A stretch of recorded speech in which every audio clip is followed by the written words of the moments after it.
Arrears on 7 under is AJ Evart and also Nico Echevarria. They carded rounds of 64 and 72 on Friday. A little bit further down the leaderboard then, Joel Darman's on 6 under by himself in sole possession of 5th. He signed for a round of 68 on Friday, as did Mark Hubbard, who was on 5 under alongside Christopher Raitan, Pontus Nyholm, Hank Lebioda, Aaron Rye, Shane Lowry and also Jimmy Stanger. There are 5 players who are sitting on 4 under par. That's 7 shots off the halfway lead. They are William Moo, Michael Brennan, Daniel Berger, Seamus Power and Chad Ramey. That's all for now. We'll have more later. Here are your latest sporting headlines. I'm James Mason. We'll begin in football, and Aston Villa's Champions League hopes have suffered another blow as Wolves clinched a stunning derby victory to avoid an unwanted record. João Gomes and Rodrigo Gomes ensured the home side reached 13 points as they moved past Derby's record Premier League low points total of 11 set back in the 07-08 season. They do remain bottom and destined for relegation, but they at least claimed a second top-flight win of the season. Villa, who remain third, well, they missed the chance to move 6 points clear of Manchester United in fourth, and they have won just 2 of their past 7 league games.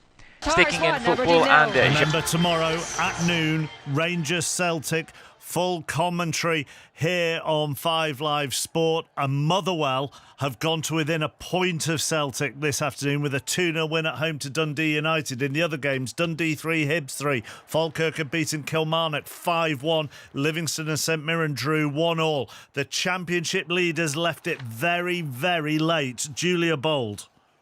Late to win, but it's finished. Coventry 2, Stoke 1. Top scorer Haji Wright's opener wiped out before the break. A corner for Stoke was given. Ben Gibson inside the 6-yard box, a header. Their only shot on target the second half. Frank Lampard's side have had to throw everything at this. Deep in added time, though, it was Jack Rodoni, left foot outside the box. A vital 3 points in the push for the Premier League. Coventry 2, Stoke 1.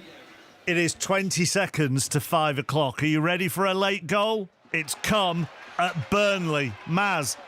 Oh my word, I can barely hear you, Mark. It looked like Burnley, after fighting back to 3-3 and then conceding a fourth Brentford goal in stoppage time, looked like they're going to lose this match. And it looked like Ashley Barnes has just stolen a point for them right at the end of this match. But VAR is checking for a possible handball. Ashley Barnes has only been on the pitch a matter of minutes. He's come on for the second half stoppage time, celebrating wildly with Scott Parker and the Burnley fans and the Burnley players, but everyone's standing here in the stands on tenterhooks waiting to see if this Ashley Barnes' 4th potential goal for Burnley that would bring them a point will stand. VAR checking for a possible handball. They're all on the touchline waiting. There's some shenanigans going on between the two benches. At 3-3, Burnley thought they'd gone 4-3 up and they had a goal ruled out for offside. Brentford then went down the other end to make it 4-3, and they are having a long look at this to see whether, as the ball was nodded back, Ashley Barnes brushes down the left arm, so it sort of comes to him as he sort of turns to face goal in the Brentford area. The ball's coming to him from the right-hand side. Does he control it with his chest, or does he lean his left arm in to get the ball under control before he completes his turn and then fires it past Voldemarsson into the back of the Brentford net? He's saying, Ashley Barnes here, it didn't come off my arm, I chested it down. VAR still having a look at this. Paul Tierney's a VAR official. Sam Barrett is just standing there in the centre of this pitch here at Turf Moor, telling all of the Brentford players and all of the Burnley players that he's still waiting to see what the decision is going to be. But from the angle we've just seen here, it does look like that comes off the arm of Ashley Barnes, the left arm and not the chest, and it looks like this goal, potential goal, this potential equaliser in the 98th minute for Burnley is going to be disallowed. Paul Tierney still looking at this one. They are still looking. Sam Barrett occasionally walks around and gives someone else a yellow card whilst they're waiting for this decision. Yeah, he's loving that at the moment, just to pass the time whilst he waits for this decision. Ashley Barnes is still telling Brentford players that it hit his chest and his thigh and not his arm. I'll be honest, on the monitor that I have got, it is impossible to see what that has hit, and it is a long way away. And now the VAR has gone to a completely different angle of something else. So I don't know what they're doing. The referee is being told now, I think, Maz. Yeah, well, Sam Barrett's just listening to something in his ear now, but again, he's just surrounded. Maxi Nestev is there, other players as well. I mean, we thought the disallowed Zian Fleming goal took a number of minutes. That was eventually because VAR had a look and decided that Jaden Anthony was in an offside position. He's just struggling, I think, to hear what is coming through in his ears, Sam Barrett, because there's boos whistling down from all four stands inside Turf Moor. Also, Maz. And Scott Parker's on his haunches waiting for this decision as well on the sidelines. And if the decision is to overturn it, he is now going to have to announce that to a furious, I would imagine, Turf Moor. One of the Burnley owners, JJ Watt, the former NFL player, his hulking figure is standing in the director's box at the moment. I wouldn't like to explain it to him if this isn't going to go Burnley's way. He's still waiting. Imposing. He's sending the players away, is Sam Barrett. He is still... Oh, my word. How? Ashley Barnes is chuntering away with Jordan Henderson. Here we go. I think his...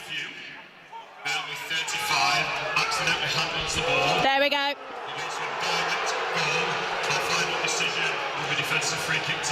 There we go, goal disallowed. Eventually, after all of that, Ashley Barnes judged to have handled the ball with his left arm as he tried to get it down under control in the area. So that potential fourth goal for Burnley has been scrapped, and that might just about be that after the most ridiculous match I've seen in quite some time. We're into the 104th minute now. Burnley 3, Brentford 4. That goal in inverted commas, on the video printer was given as 90+8, and that decision happened in the 103rd minute. So it's taken them a good 5 minutes to decide whether that hit his hand or not. In the 13th minute of stoppage time in League Two, Gillingham have scored at Barrow. Barrow 0, Gillingham 1. Robbie McKenzie with that goal, and Barrow are in a real relegation battle in the league, and the final whistle, Maz, has gone. It has, and what a ridiculous game, as I keep saying, though. Burnley terrible in the first half. Remember, 3-0 down after 34 minutes, 3-1 down at half-time after a Brentford own goal.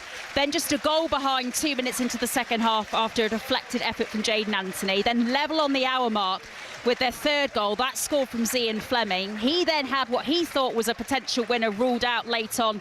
Jaden Anthony judged to be offside in the build-up before Mikkel Damsgaard then went down the other end to take all 3 points for Brentford. That goal coming for them, their fourth in the 93rd minute. That his second of the match. We thought that was the end of that, but then we've just had that. That's taken however long that's taken, 5-6 minutes. Ashley Barnes thinking he'd stolen something for Burnley at the end of the match, but judged to have handballed in the area. Eventually that was scrapped. So after all of that, it's finished Burnley 3, Brentford 4. Thank you, Maz. OK, good afternoon. I'm Mark Chapman. You're listening to BBC Radio 5 Live at 5:05, and this is Sports Report.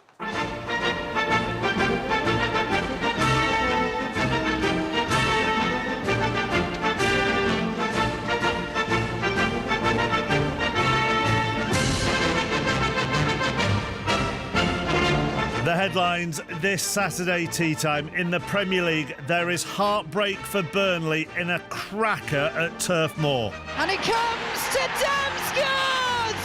A devastating blow for Burnley. Oh, they have given everything to get back into this game. But right at the last, Mikkel Damsgaard has snatched it away from them.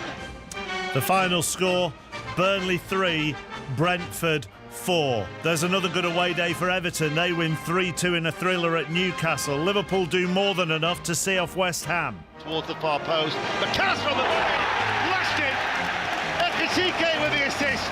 McAllister hit that first time, and he hit it oh so sweetly. Finishes Liverpool 5, West Ham 2. Bournemouth Sunderland ends in a 1-1 draw. Leeds against Manchester City at half-5. John Murray. And City here in Leeds without the Premier League's leading scorer Erling Haaland, ruled out after an injury in training for a match of some importance at both ends of the table. Coventry are 8 points clear at the top of the Championship after they beat Stoke. Millwall go to within a point of the automatic promotion places with victory at Preston. Oxford beat West Brom in the big game at the bottom.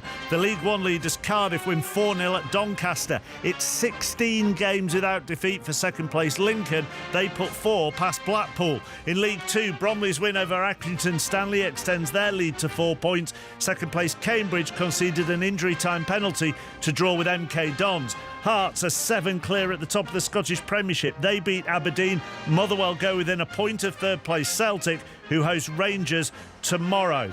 And in the men's T20 World Cup, Sri Lanka need 213 to beat Pakistan. Reports and reaction to come before we head to Ellen Road, and I'll give you all of today's football scores. We'll start with the Premier League. At lunchtime, Bournemouth 1, Sunderland 1. And then at 3 o'clock, as you've been hearing, Burnley 3, Brentford 4, Liverpool 5, West Ham 2, Newcastle 2, Everton 3. Let's just tidy everything up at Turf Moor as an utterly crestfallen and dejected Scott Parker finally walks down that touchline, Maz Faruqi.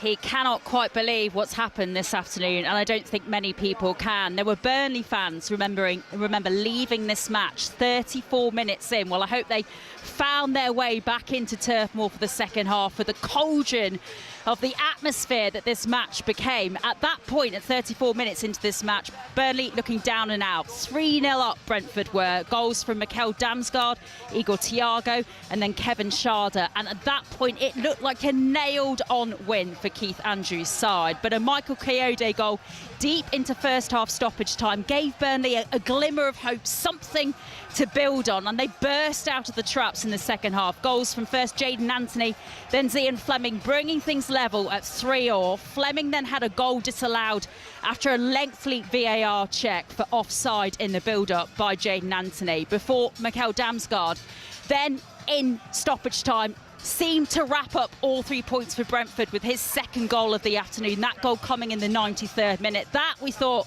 was eventually that on what's been a really topsy-turvy afternoon. But Ashley Barnes on for second half stoppage time thought he'd stolen something for Burnley right at the end of this match. 5 or 6 minutes we had to wait for a VAR check. His effort eventually judged to have come off his left arm in the Brentford area before he took his shot on to beat Valdevarsen in the Brentford goal. So in the end, Burnley don't get anything out of a match that they fought back so much in. They may well be well up against it in the fight against relegation, but my word, on second half performances like this, they're going to give it a right good go for the rest of the season. It's finished Burnley 3, Brentford 4. We'll get reaction when we can. Ashley Williams, part of the Match of the Day team tonight. It took them a good 5 minutes. As I said on air, actually, my monitor's really small and a fair way away. I had no idea whether that hit his arm or not, did it? Not for me, not at all. I think it's hit him on the hip, and even if it has touched his arm, I don't think you can. It's not clear.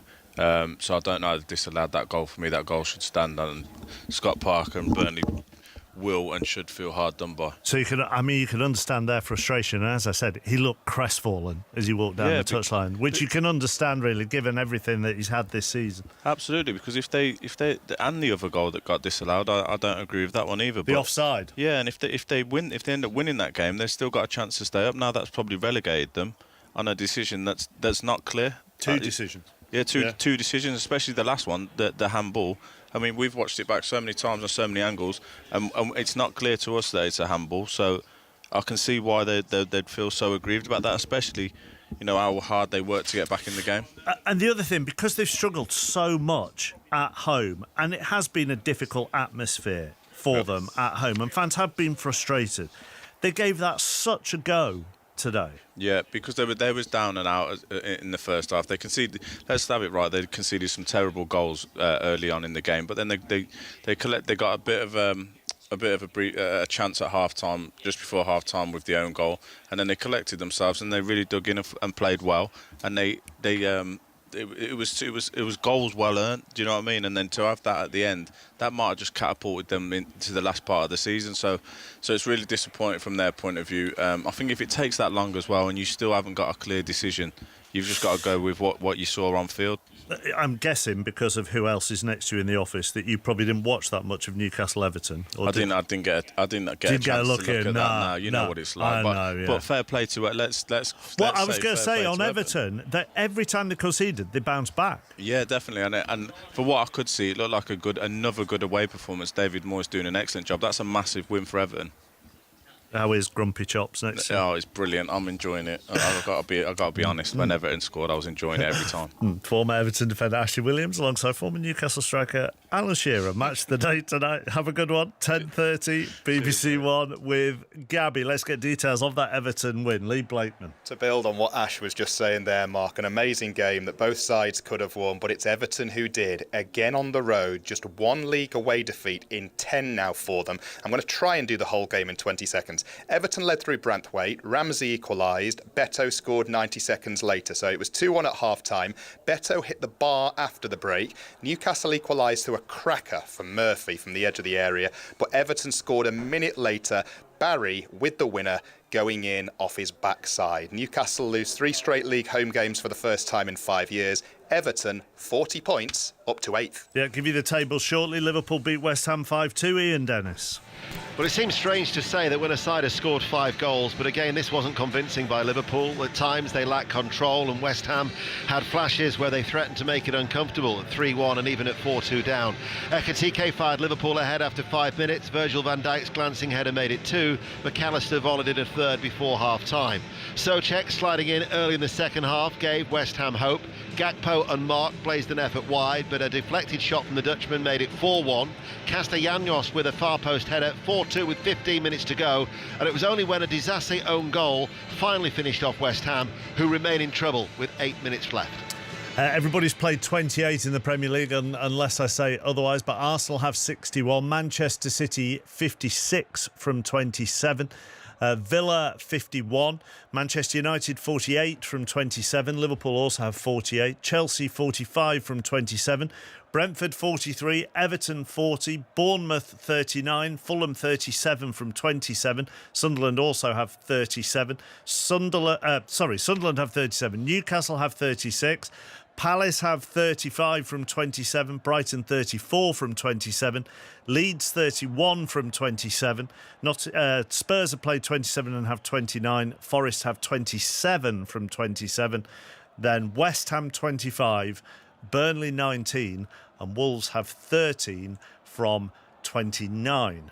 In the Championship, at lunchtime, Derby 3, Blackburn 1, Leicester 0, Norwich 2 and Portsmouth 0, Hull 1. Then this afternoon at 3 o'clock, Wrexham 1-1-0 at Charlton. Coventry left it late to beat Stoke 2-1. Ipswich 3, Swansea 0. Oxford 2, West Brom 1. Preston 0, Millwall 2. QPR 0, Sheffield United 2. Sheffield Wednesday 1, Southampton 3. Details of the late win for the leaders from Julia Bold. Yeah, it's finished Coventry 1. It's Coventry 2, Stoke 1. Frank Lampard warned before this one that the season would still be challenging, but even he will be shocked at just how difficult his side made this. Look, Hadji Wright with the header to open it, and despite chance after chance, they couldn't find the back of the net again. Stoke, one shot on target all game. Ben Gibson, a header in the box, equalised it. Then on 94 minutes, Jack Rodoni, left foot outside the box, meant a winner was scored. It was a record attendance here today as well, as the Premier League edges ever closer. It's finished Coventry 2, Stoke 1. Millwall now just a point behind Middlesbrough. They have played a game more after they won at Preston. Sani Rajavajula. Well, what a story Millwall are proving to be. Yeah, comfortably in the playoff positions, and just that one off the automatic promotion and a first time in the Premier League. It wasn't a classic here at Deepdale, but there was really only one side looking to win it. Right back Ryan Leonard scored his first league goal in just over 5.5 years. Lovely side foot finish in the area. And Femi Aziz, excellent. His late run and cross teed up Luke Cundle for a late tap in. Preston's promotion hopes likely over. Millwall dreaming of the big time. Preston North End 0, Millwall 2. So Coventry have 71 from 35, Middlesbrough 63 from 34, Millwall 62 from 35, Ipswich have 60 but they've only played 33, Hull have 60 from 34, Wrexham still have that final playoff spot, 57 from 35, they're 4 points ahead of Southampton in the race for that final spot. Sheffield Wednesday down, of course, Oxford now have 32, Leicester 34 and West Brom 35. Blackburn have 38. All four have played the same number of games. In League One, at lunchtime, Leyton Orient 1, Barnsley 3, Northampton 1, Peterborough 1. I'll give you the 3 o'clock results after we head back to Lee Blakeman at St James's Park with one of the Everton goal scorers. I've got Beto with me, Mark. Beto, that was immense for us to watch. What was it like for you to play in up top? It was immense too. It was really tough game, difficult opponent, but we know our strength and we played really well. I'm really happy for the team, and we got the 3 points. That's the most important thing. Tell us what it is about Everton away from home this season. That is just one league defeat in 10 now, Beto, away. It's a great statistic. It's a great statistic. It's we are playing really good away from home, and we want to bring these 3 points to Hill Dickinson Stadium to start making our stadium our fortress. How are you finding this season yourself personally? Because when you look at it, I think that's now 5 for you in all competitions. How are you finding things as we go into the final stretch? Personally, I'm not liking my season because I'm not scoring the goals I put in my mind that I was supposed to score. But this is football. You need to adapt. You just keep going, work, trying to improve. And when you have the opportunity like this, you need to score. Great game, great performance. Well played today. Thank you. Beto live on Sports Report with Lee Blakeman after Everton's 3-2 win at Newcastle. Back to League One, Doncaster 0, Cardiff 4, so another win for the leaders, watched by Rob Law. A comfortable afternoon for the league leaders, Mark, who bounced back following that defeat at Plymouth last weekend. Alec Robinson opened the scoring in the first half thanks to a brilliant assist from Dylan Lawler. Then Lawler was at it again, but this time he did it all by himself. One of the best goals you'll see this season as he ran from one end of the pitch to the other before firing home. Cian Ashford and Callum Robinson rounded up a convincing win. Doncaster didn't help themselves. They were so sloppy in defence. Grant McCann's side remain 18th, but a 3 points from the relegation zone. Cardiff unmoved at the top, a point clear of Lincoln. Doncaster 0, Cardiff 4. Yeah, because Lincoln also won 4-0 at home to Blackpool, watched by Mark Webber.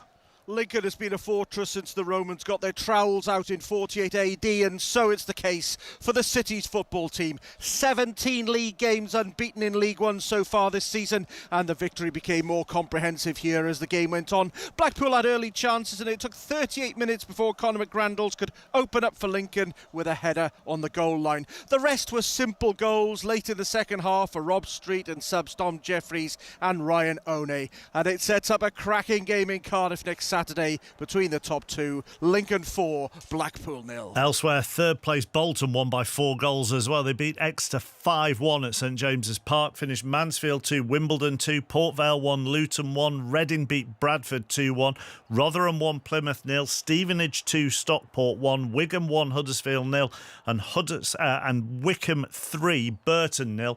Cardiff have 72, Lincoln have 71. They've both played 34. Bolton have 61 from 35. Bradford have 58. Stockport have 56. They've both played 34. Huddersfield have 52 from 35.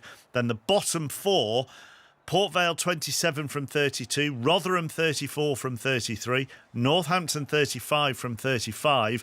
And Leyton Orient 36 from 33. In League 2 at lunchtime, a late MK Dons penalty got them a 1-1 draw at Cambridge. Finished Shrewsbury 1, Walsall 2 and Swindon 1, Bristol Rovers 1. Then at 3 o'clock, Barnet beat Chesterfield 1-0. Barrow 0, Gillingham 1. Gillingham's goal coming in the 13th minute of second half stoppage time. Bromley, the leaders, beat 10-man Accrington 2-1. Colchester 0, Salford 1. Crewe came from behind to beat Tranmere 2-1. Finished goalless between Fleetwood and Newport. Notts County had a man sent off and were beaten 1-0 at home by Grimsby, and Oldham beat Crawley by 2-0. So Bromley have 68, Cambridge have 64 and MK Dons have 62. They've all played 34. Swindon also have 62, but they've played 35. Notts County 61 from 34. Crewe 56 from 35, and the final playoff spot occupied by Salford, who've played 33, and they have 55 points. At the bottom, Newport 25 from 34 and Harrogate 27 from 35. They're the bottom two.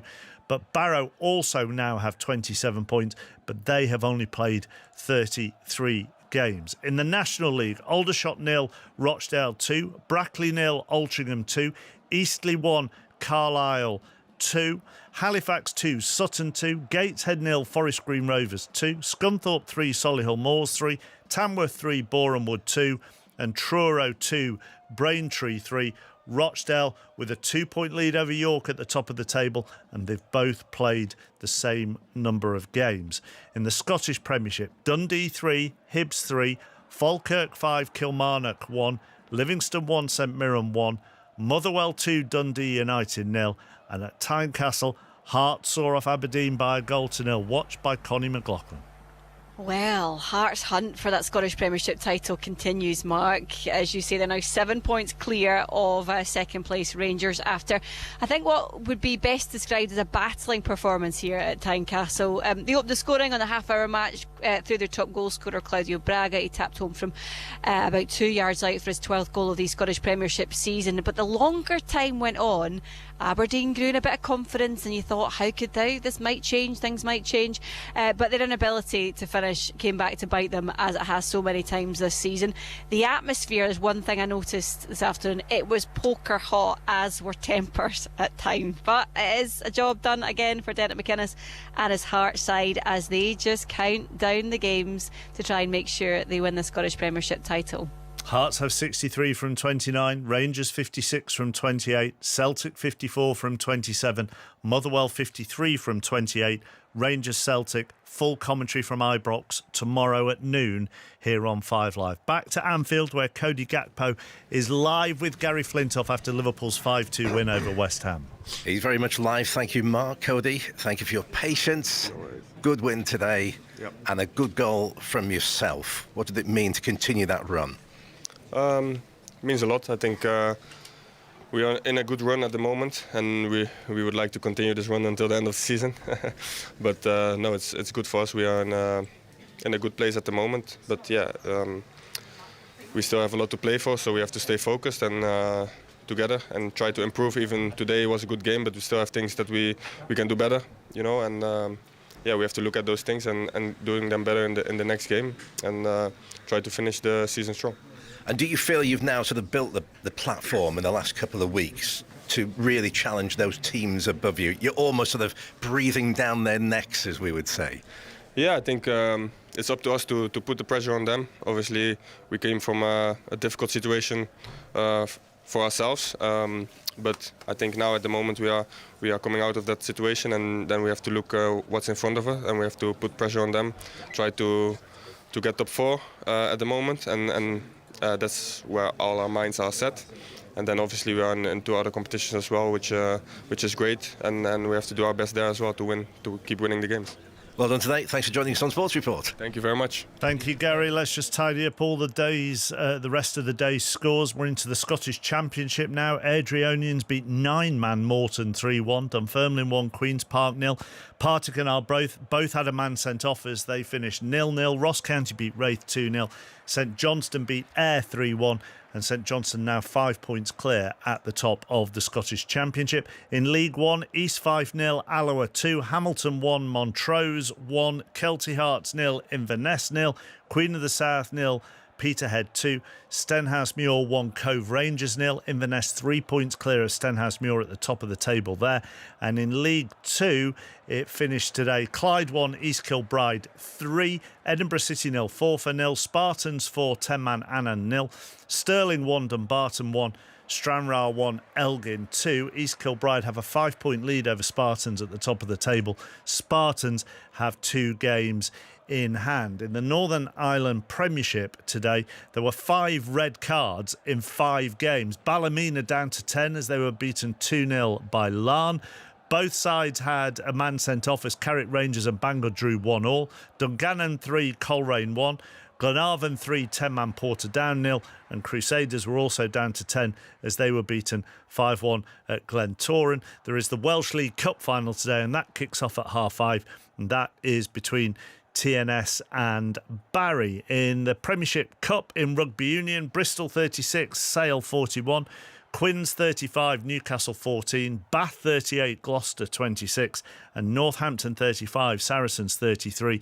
In the United Rugby Championship, Lions 24, Stormers 10, Bulls 41, Sharks 12 and Glasgow have been beaten, the leaders at Connacht, by 15 points to 10. To the Men's T20 World Cup, where Pakistan have beaten Sri Lanka in the Super 8 stage, but it's not enough to take them through to the semi-finals. Dan Norcross. No, they needed to keep Sri Lanka to 147 or fewer, and at one stage it looked like they might, with a 101 for 5 Sri Lanka, and they were pottering about doing next to nothing. Suddenly Dasun Shanaka burst into life. He hit 8 sixes and 2 fours in a sparkling finish. They needed 28 off the last over Sri Lanka. They went 4, 6, 6, 6, and he did 6 off 2. He couldn't lay a bat on the last 2 balls. The last one controversially looked like a wide. Sanath Jayasuriya, one of the Sri Lankan coaches, was livid, but in the end it meant that both sides left disappointed. Sri Lanka losing the game by 5 runs, ending their campaign with no wins in the Super 8 stage, and Pakistan failing to go through because, of course, New Zealand had thumped Sri Lanka early in the tournament and Pakistan needed to match that. It was a thrilling game in front of a full crowd, but ultimately it was kind of meaningless and disappointing for everybody who supported either side. In the end, Sri Lanka losing by 5 runs. Pakistan and Sri Lanka go out. Thank you, Dan. The day's feature horse race, the Great Wood Gold Cup handicap chase at Newbury, was won by the Dan Skelton-trained Heltenham. And trainer Gavin Cromwell has confirmed his star hurdler Flooring Porter will not run at this year's Cheltenham Festival because of what he is calling a slight setback. Plenty of Super League today. Warrington-Wakefield is a 5:30 kickoff, and that is live on BBC Two and iPlayer.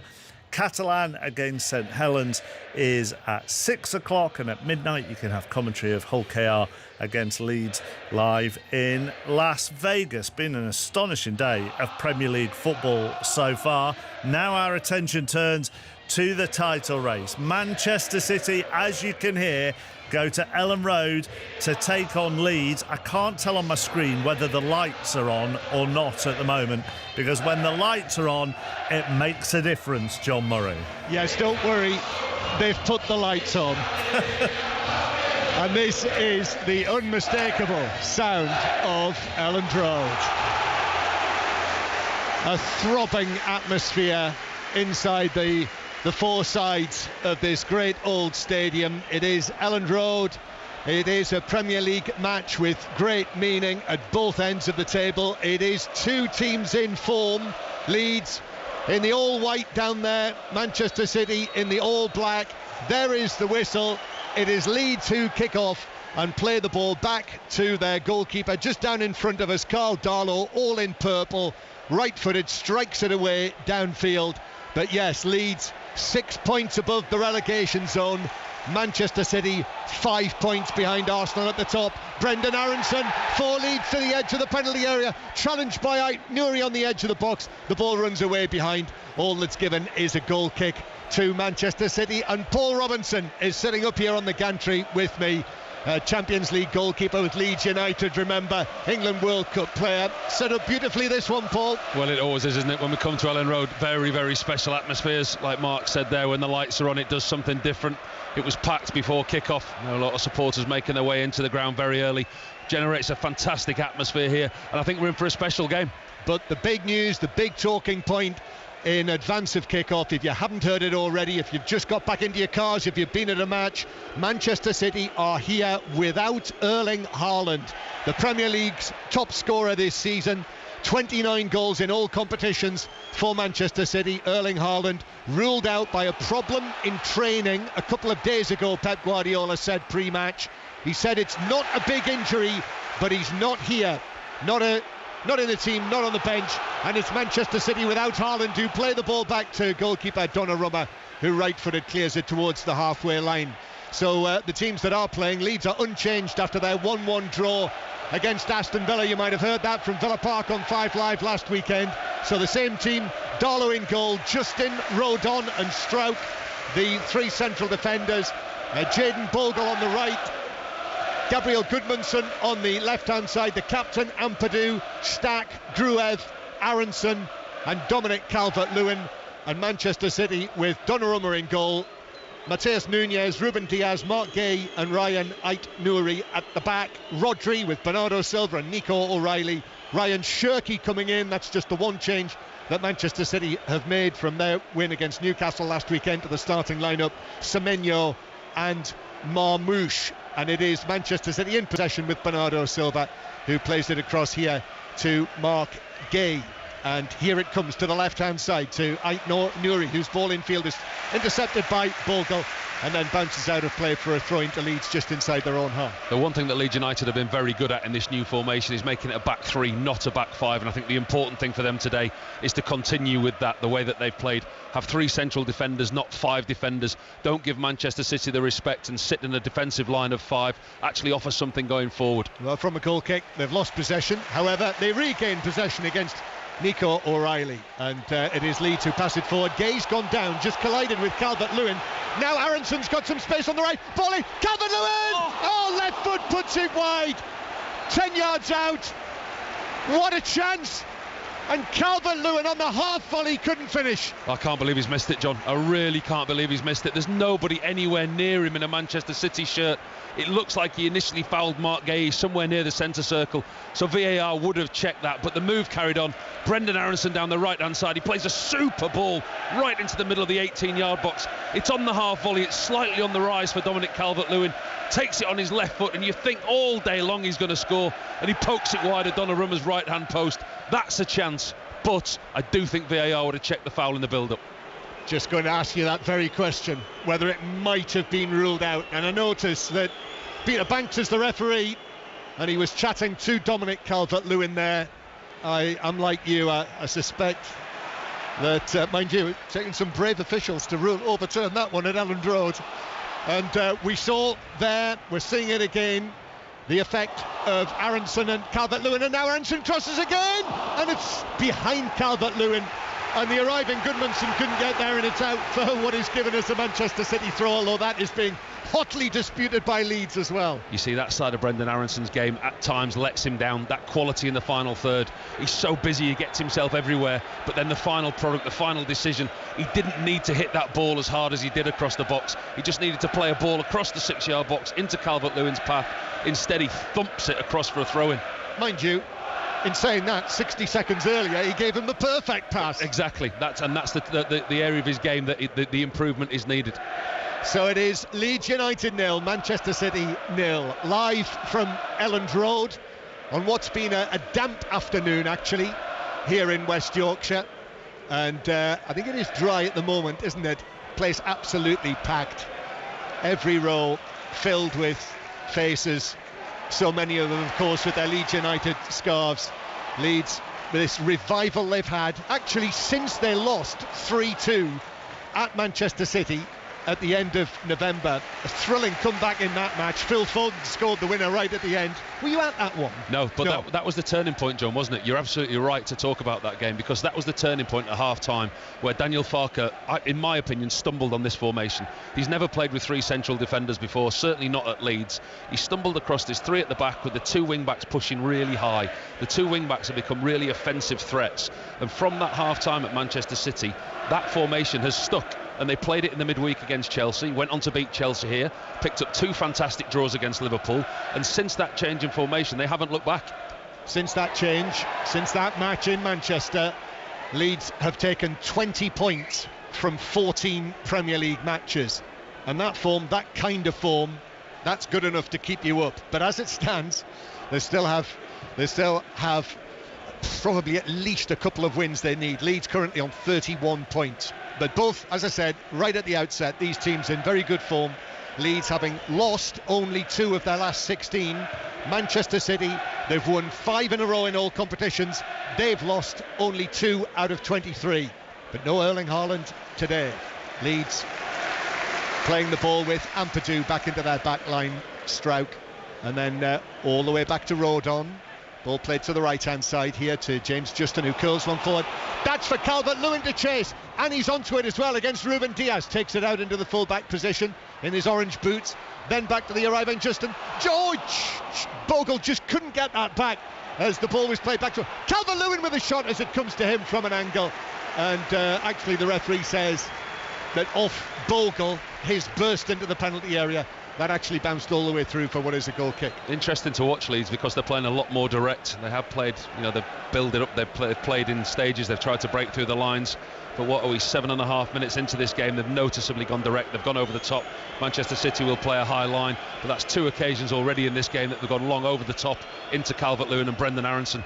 Well, we can already tell, Paul, can't we? This is going to be a test for Manchester City, no question. Oh dear me, Gianluigi Donnarumma just playing that ball to his left before Calvert-Lewin got there. Leeds United's top scorer, 10 goals this season. Revitalised Dominic Calvert-Lewin, should be 11 now though.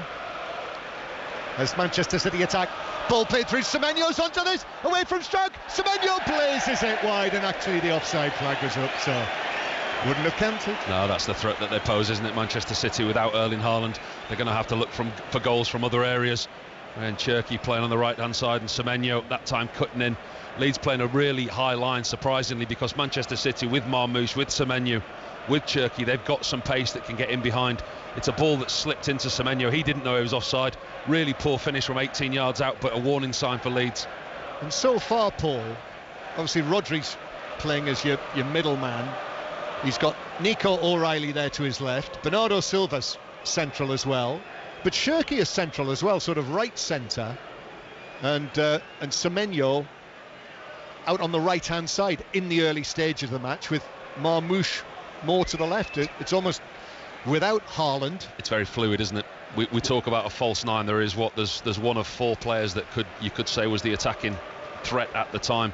It's very fluid. Nico O'Reilly, as we talk, is in that number 9 position. At Manchester City, they're so used to playing with Erling Haaland. As we say, it's something to watch during this game, how they do interchange without him. Semenyo with it on the right-hand side. City with the ball inside the Leeds United half. Incidentally, Omar Marmoush is yet to score away from home in the Premier League for Manchester City.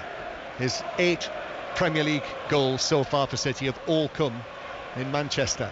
Back it is with Rodri, and this is Manchester City exerting for the first time in the match a little bit of control. Manchester City today on 5 Live. You'll hear the Arsenal match tomorrow against Chelsea, the 4:30 kickoff. That will be live on 5 Live tomorrow afternoon on another busy afternoon of sport with lots and lots of commentaries. Ball's out for a throw-in to Manchester City, 10 yards back from the corner flag. Almost 10 minutes played. We're told, by the way, that we will be having a break because we are in Ramadan now after 11 minutes of this match for the players who are observing Ramadan to break their fast. So that is approaching, and it is Manchester City in possession. Ball going back to Rodri, who turns it forward towards Cherki.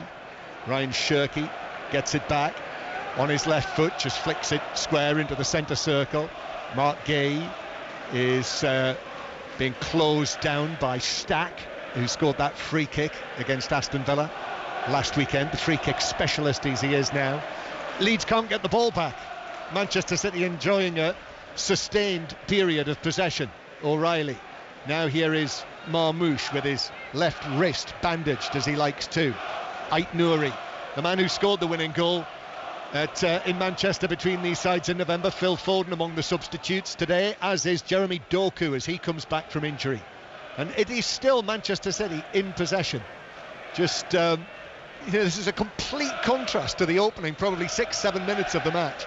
City again with it on the right-hand side. In comes the cross, and that is cleared away by Rodon coming across. He gets a rare touch for Leeds United to put it out of play for a throw on the far side. Leeds sitting in a defensive shape, sitting deep, and as you say, giving Manchester City a lot of respect. They started the game on the front foot, they pressed them high, the crowd excitement, the noise, almost the adrenaline, and now it's all of a sudden like the realisation is, oh, we're playing Manchester City, we've got to let them have the ball and drop off.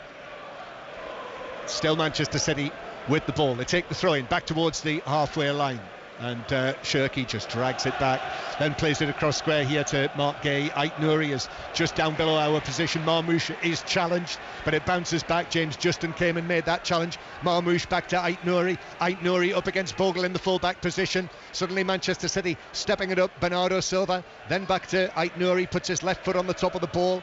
Now play for City is just near the edge of the penalty area, but Shirky goes back to Mark Gay. Already seems a part of the furniture, doesn't he? Mark Gay in a Manchester City shirt, as there is a foul on Rodri, and I think we are now. Are we going to have this stoppage now?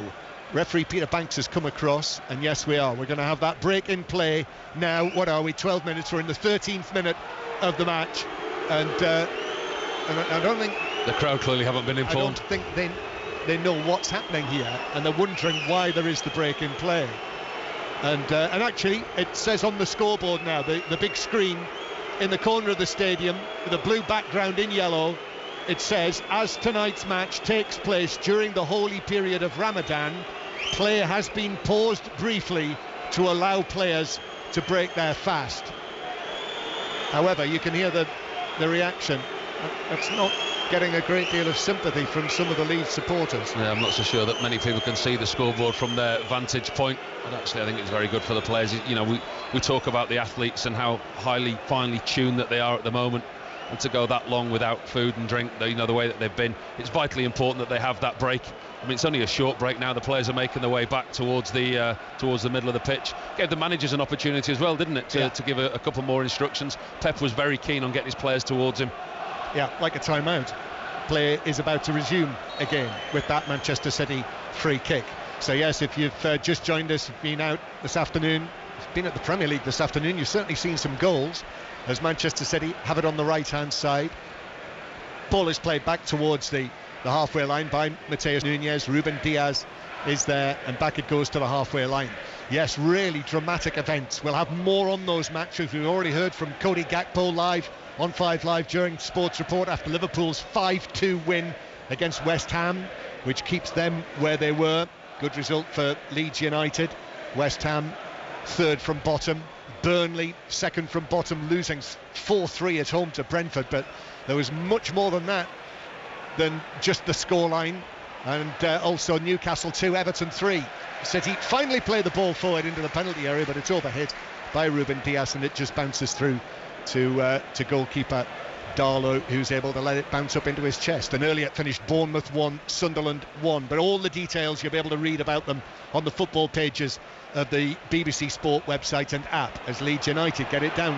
Goodmanson round the outside of Mateus Nunes. Goodmanson goes down. Peter Banks doesn't look like he's going to give a free kick. No, he isn't. He points and says goal kick Manchester City. I think the left back knew that he'd lost possession of the ball. It was a big touch. He did well. He got goal side of Nunes, but what Nunes does well, he recovers. His recovery run is superb. Just leans into Goodmanson. Very unlikely to get a free kick in that situation. Manchester City then take the goal kick. We've got a choice of listening right now, by the way, as City try to bring the ball out from the back, and Ruben Diaz put under pressure. The ball's played onto him. Actually, it's been given. Surely that's just been given as a throw. Yes, it has.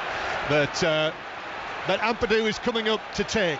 He was challenged, bounced off Diaz, out of play, and it's a throw-in roundabout level with the edge of the Manchester City box. So Ampadu is going to wind up right at the foot of the Jack Charlton stand. Here he comes now. 1, 2, 3, 4, 5 steps, and a huge throw from Ampadu that Donnarumma comes and catches as easy as can be. Yeah, he made that very simple, Donnarumma. They're not easy for goalkeepers, the long throw, because they come in at a complete different trajectory to what normal crosses do. They come in flat, they lack pace, and it's an area of Donnarumma's game that he has had criticism for in recent weeks. But he made that one look very simple. That's the way to deal with it, isn't it? The long throws. My way of dealing with it, John, was to stay on the line. You don't get in trouble when you do that. Oh, come. So here's O'Reilly. As his career continues to go from strength to strength, playing in midfield at the moment without Nouri back in the team. Leeds 0, Manchester City 0. O'Reilly, but Shirky wasn't able to take it on, and so Struijk forward now to Aronson, and then Ampadu just turns it out to Goodmanson. Leeds are still inside their own half, and actually Goodmanson goes backwards instead of forwards. Struijk though, his pass over the top, left-footed, falls nicely for Calvert-Lewin, away from Gay, who's there, he's back with Calvert-Lewin, still Calvert-Lewin turns and shoots across the face of goal from a very tight angle, and it ran all the way across and beyond the far post and behind for a goal kick. That's another big chance for Dominic Calvert-Lewin. Manchester City are playing this really uncharacteristically high line. They're obviously very confident that Dominic Calvert-Lewin can't outpace the central defenders, Diaz and especially Mark Guéhi. Mark Guéhi's positional awareness is superb. He gets the wrong side of Dominic Calvert-Lewin, who twists and turns inside the 6-yard box. He beats the goalkeeper and beats Guéhi, and it goes harmlessly wide of the far post. Yeah, well, he did get the better of Mark Guéhi there, and City from the goal kick have lost possession. Mateus Nunes, as the cross comes in from Bogle, heads that away, and then turned forward by the Bulgarian Gruev. Aronson is onto this, did well actually to get to it. He's all action there. Aronson up against Mateus Nunes, plays the ball through the legs of the Manchester City defender. Then a flick from Stack, comes all the way across. James Justin with a shot, but it's saved by Donnarumma, diving to his right. The shot from just outside the D. And now City are in danger of losing it again as Gruev has fouled Rodri outside the D. I mean, Donnarumma took a chance playing it to Rodri there, who had Gruev all over him, conceding the free kick. Rodri not best pleased. It was an awful choice from the goalkeeper, it really was. Donnarumma just rolls the ball to Rodri, who's got his back to play 5 yards outside the box. It was a really good spell of play from Leeds United on the left-hand side. They worked the ball into the middle. James Justin had the shot on goal, and with that, Leeds were all forward and they were looking to press. Donnarumma chose to come out of his goal and roll it 5 yards into a crowd of people to the feet of Rodri. Listen, he can deal with that ball, but it's not the ideal time and place in the game to do that. Goalkeeper put him under all kinds of pressure.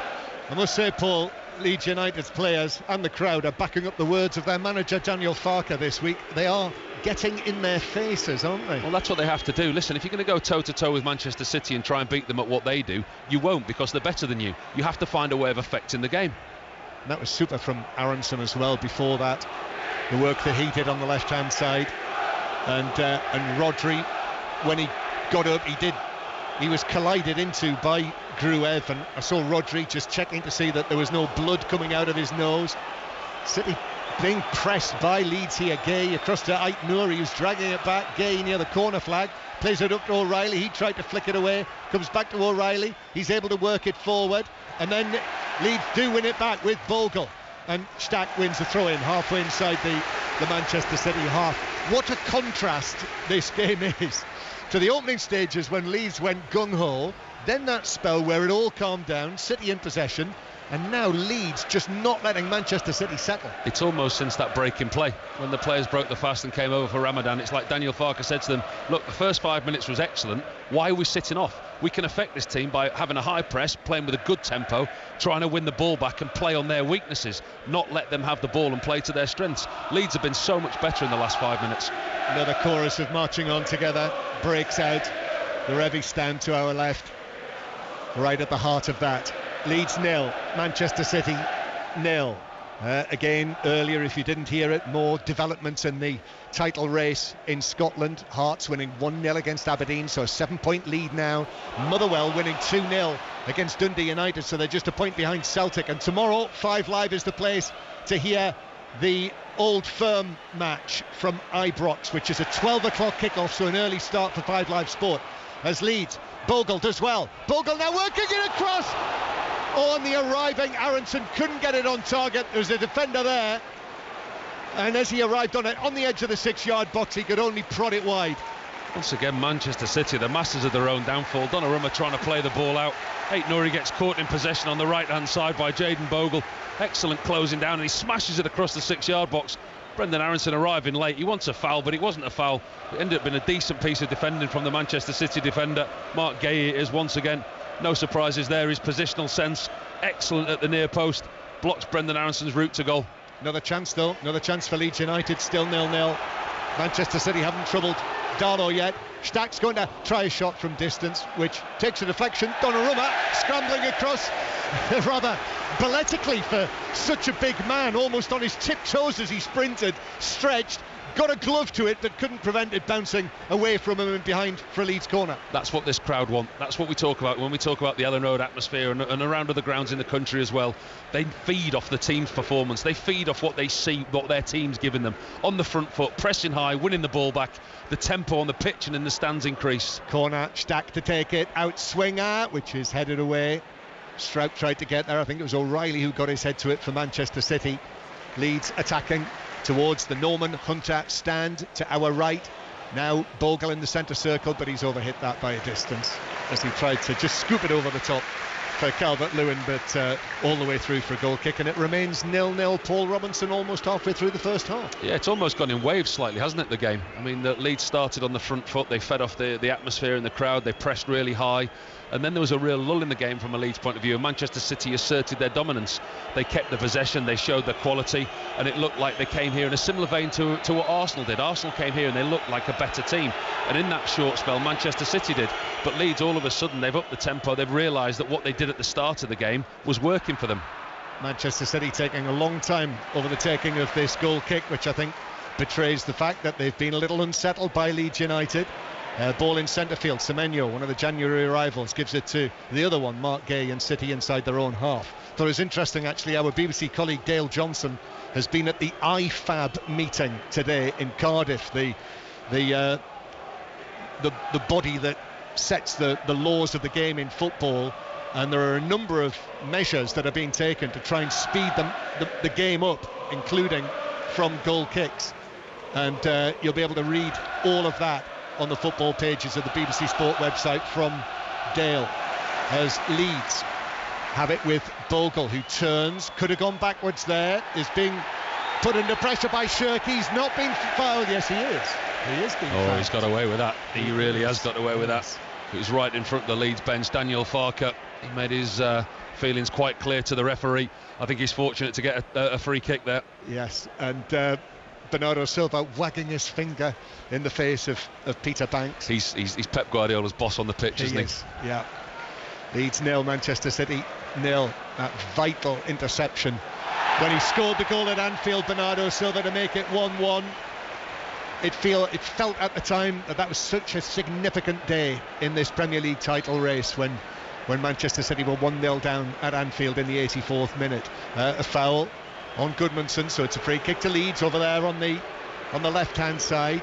Stack's come across to take it and just places the ball down. Referee's going to pace out the 10 yards.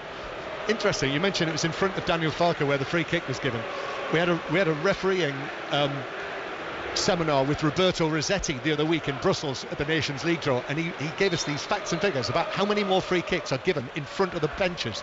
Here's the free kick, Stack in, Calvert-Lewin heads it down but wide. He might even have been impeded by his own man there. James Justin couldn't get a clean header on it behind goal kick. A simple ball in from Leeds' left-hand side. Stack with his right foot in swinging. Manchester City line drops deep. Calvert-Lewin gets a decent header on it, just no power, never going to trouble the goalkeeper from there. So Manchester City take a quick goal kick, and Rodri smashes it downfield, and O'Reilly heads it on, but Rodon is there. Ampadu did well in a tight area.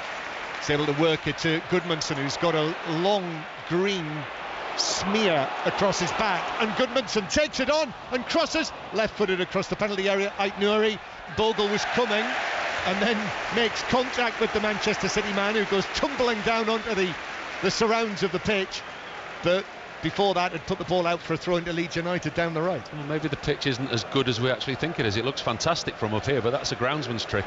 Put up a little bit of green paint and green spray in areas, but like you say, Goodmanson's shirt at the back, he's got a big tyre mark, hasn't he, all the way down his back of green. Leeds United groundsman will be after you, Paul Robinson. It's all right, I don't need it anymore. I don't play on this surface anymore. Throw in, Ampadu from the right, in it goes, headed down by Rodri, back across the penalty area. Ampadu gets there, but so does O'Reilly.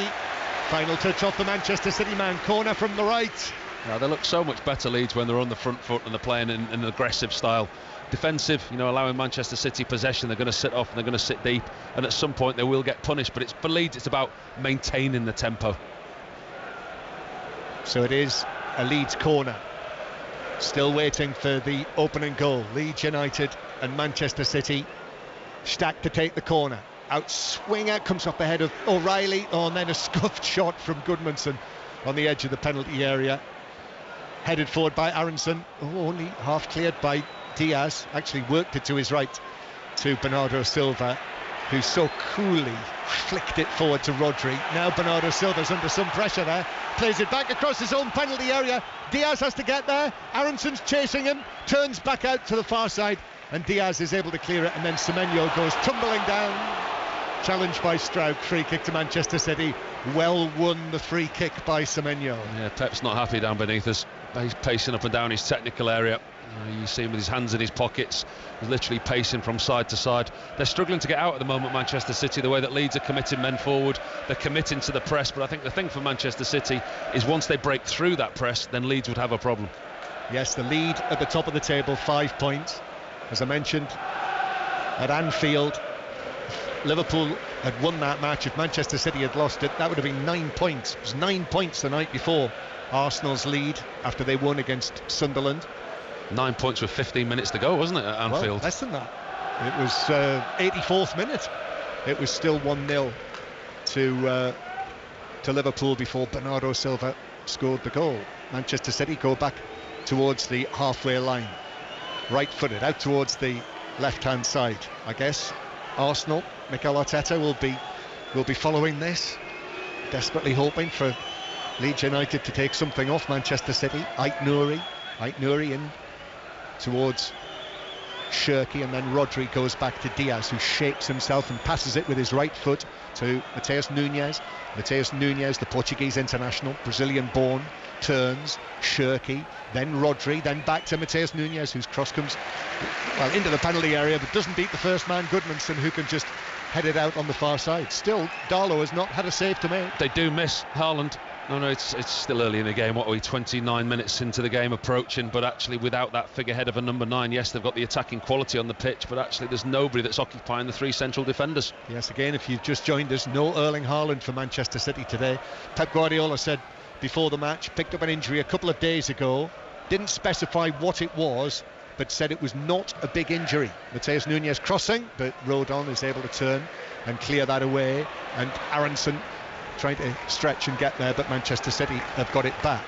Choice of listening right now on Sports Extra, Super League, Warrington against Wakefield, and on Sports Extra 2, the Catalans against St Helens.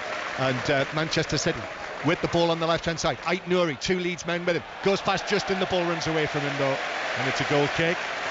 Groans. Ait Nouri thought it might have been a corner, given as a goal kick to the home side. Almost in that second wave that we speak about, with Manchester City now dominating possession and Leeds sitting off. It's like a boxer, isn't it? At the start of the game they were going at Manchester City, then they've had a break, then they've gone at Manchester City again, and now it seems like they're having a break and sitting off again. And Warrington are 2-0 up against Wakefield Trinity in the early stages. That match is live on BBC Two as well, incidentally. And if you can't sleep tonight, or if you're up late, the Super League from Las Vegas this evening, and Hull KR against Leeds will be on Sports Extra. I'll be watching that, John. I'll be watching that. My old man's out there. My old man's there. A vested interest. There certainly is, yeah. My family. There's Robinson contingent. There is a few out there looking forward to that game this evening. And by the way, York had another fantastic result against the other side of Hull yesterday as well. 2 wins. I bet the Robinsons didn't take much persuading to go to Las Vegas. I think the Christmas present was well received. The biggest surprise is you're not there. Mate, I can't leave you, John, you know that. Not at this stage of the season. No, not when things are getting into March tomorrow, building towards the climax. Leeds 0, Manchester City 0.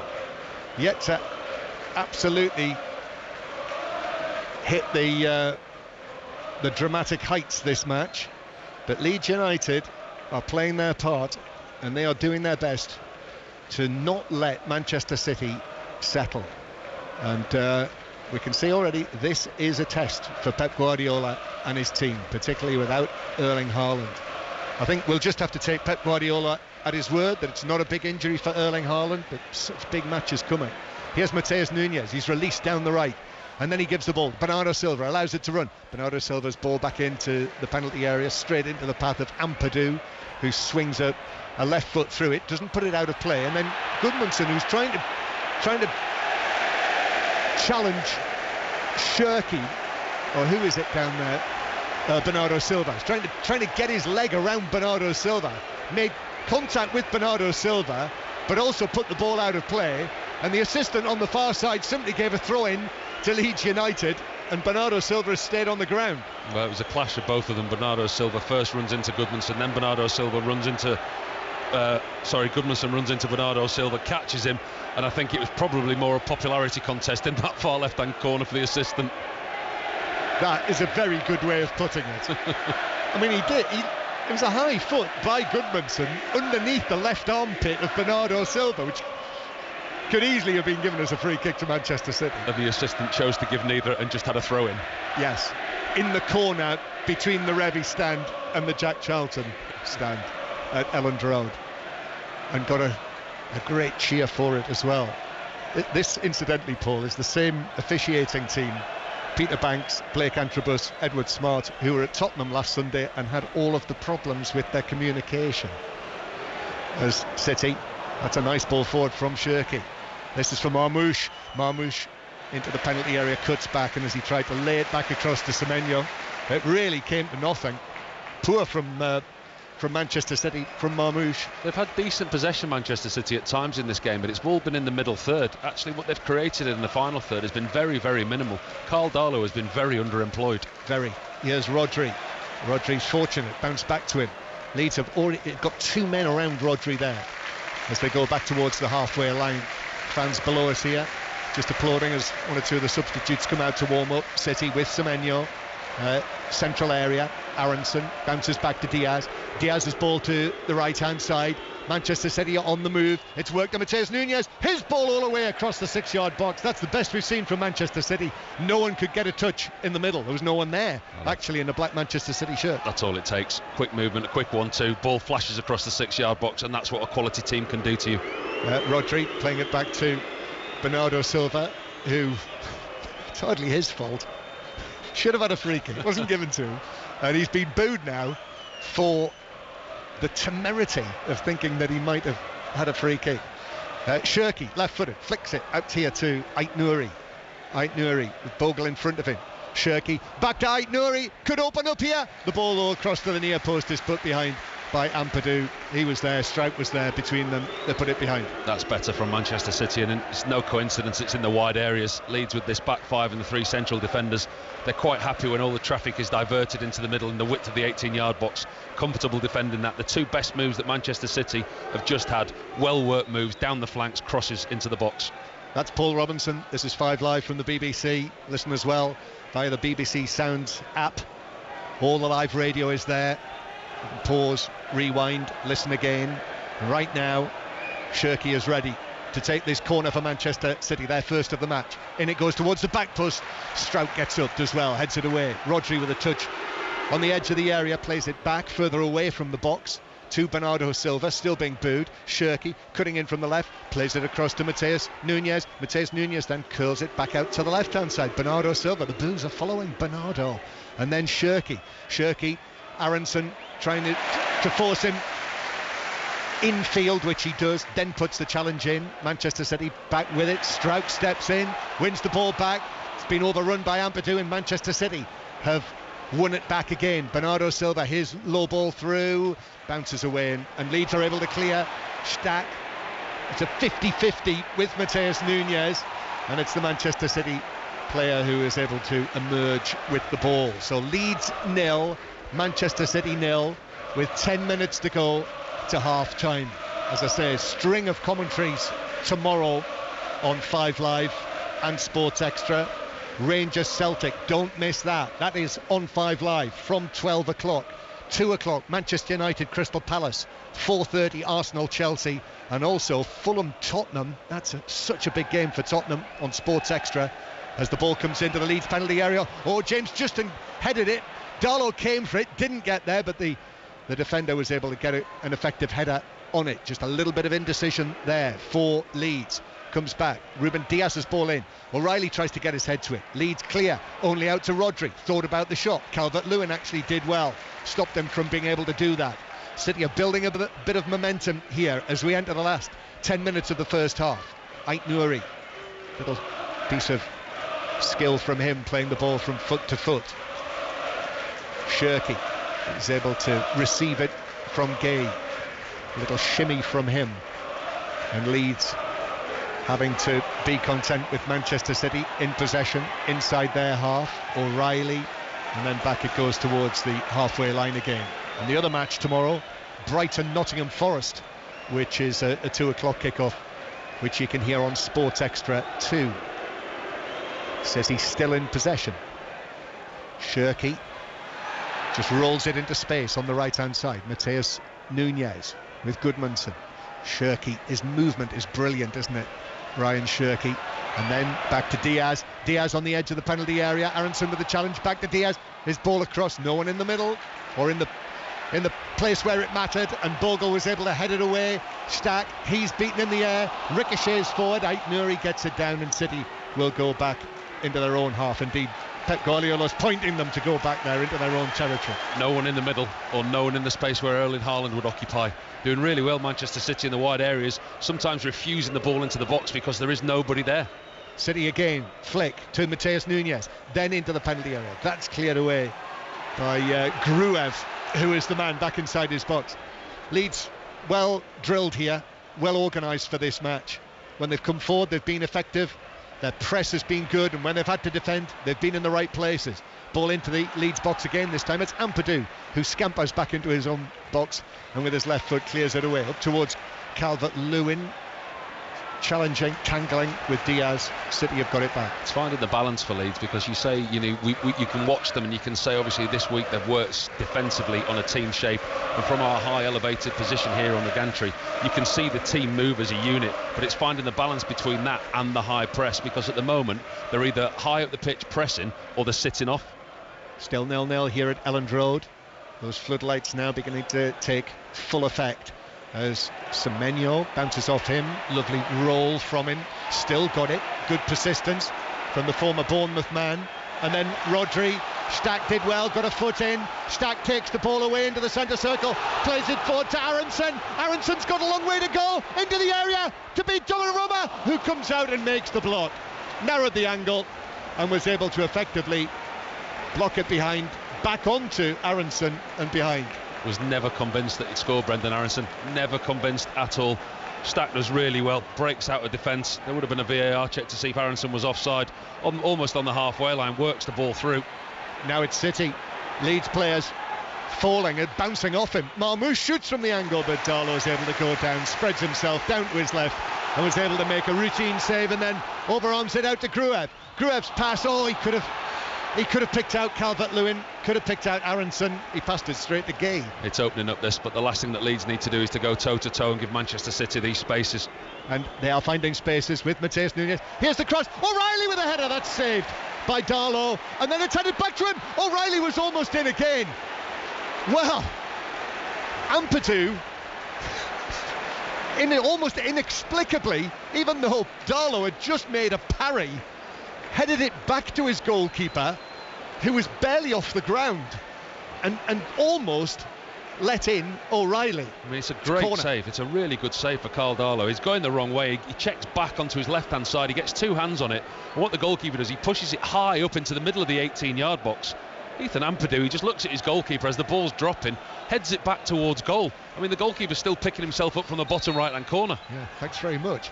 Shirky with this latest corner for Manchester City, which is headed away by Justin Bogle. Then I think pulls back Shirky. He does. Shirky went down. We had a brilliant view of that though, Paul. I mean, we're staring right down on it here. Hand on the shoulder. Shirky went down. It's only ever going to be a free kick to Manchester City. Yeah, they're struggling to get a foothold in this at the moment, Leeds. They just need to calm things down, get a little bit of sustained possession, get higher at the pitch, because at the moment Manchester City, they're just putting the foot on the pedal. Yeah, it was difficult this match, even though Leeds have been on the run that they have. It wasn't too long ago that Arsenal came here and won very comfortably 4-0. They were good, weren't they, when they came here, though? Because that was when there was a time where obviously questions are going to be asked all season. But when they came here, it's our big test, it's going to be difficult. Arsenal came here and they were very dominant. Manchester City looking to get the first goal of this match as half-time approaches. Set piece opportunity. Bernardo Silva and Ait Nouri. It's Bernardo Silva, left-footed, who plays it in, but that's headed away by Justin for Leeds United. Rodri just allowing the ball to roll towards him. It's just 10 yards ahead of the halfway line and goes back to Mateus Nunes in the centre circle. Yes, floodlights in full effect. Mark Chapman referenced this before the start of the match. Ait Nouri skips away from Stack, gets the ball in. O'Reilly turns. Ben Marmoush was in as well, but so was Stroud, and the defender did well against Marmoush, and he wasn't able to get any meaningful touch on it, and Darlow was just able to drop on it. It was a mess. Ended up getting caught underneath O'Reilly's feet, just 2 or 3 yards outside the 6-yard box. Good ball in again from Aït-Nouri. Yes, this fact about the floodlights, Paul, which you've probably heard this week, which is a real fact of the 2020s, I think, this.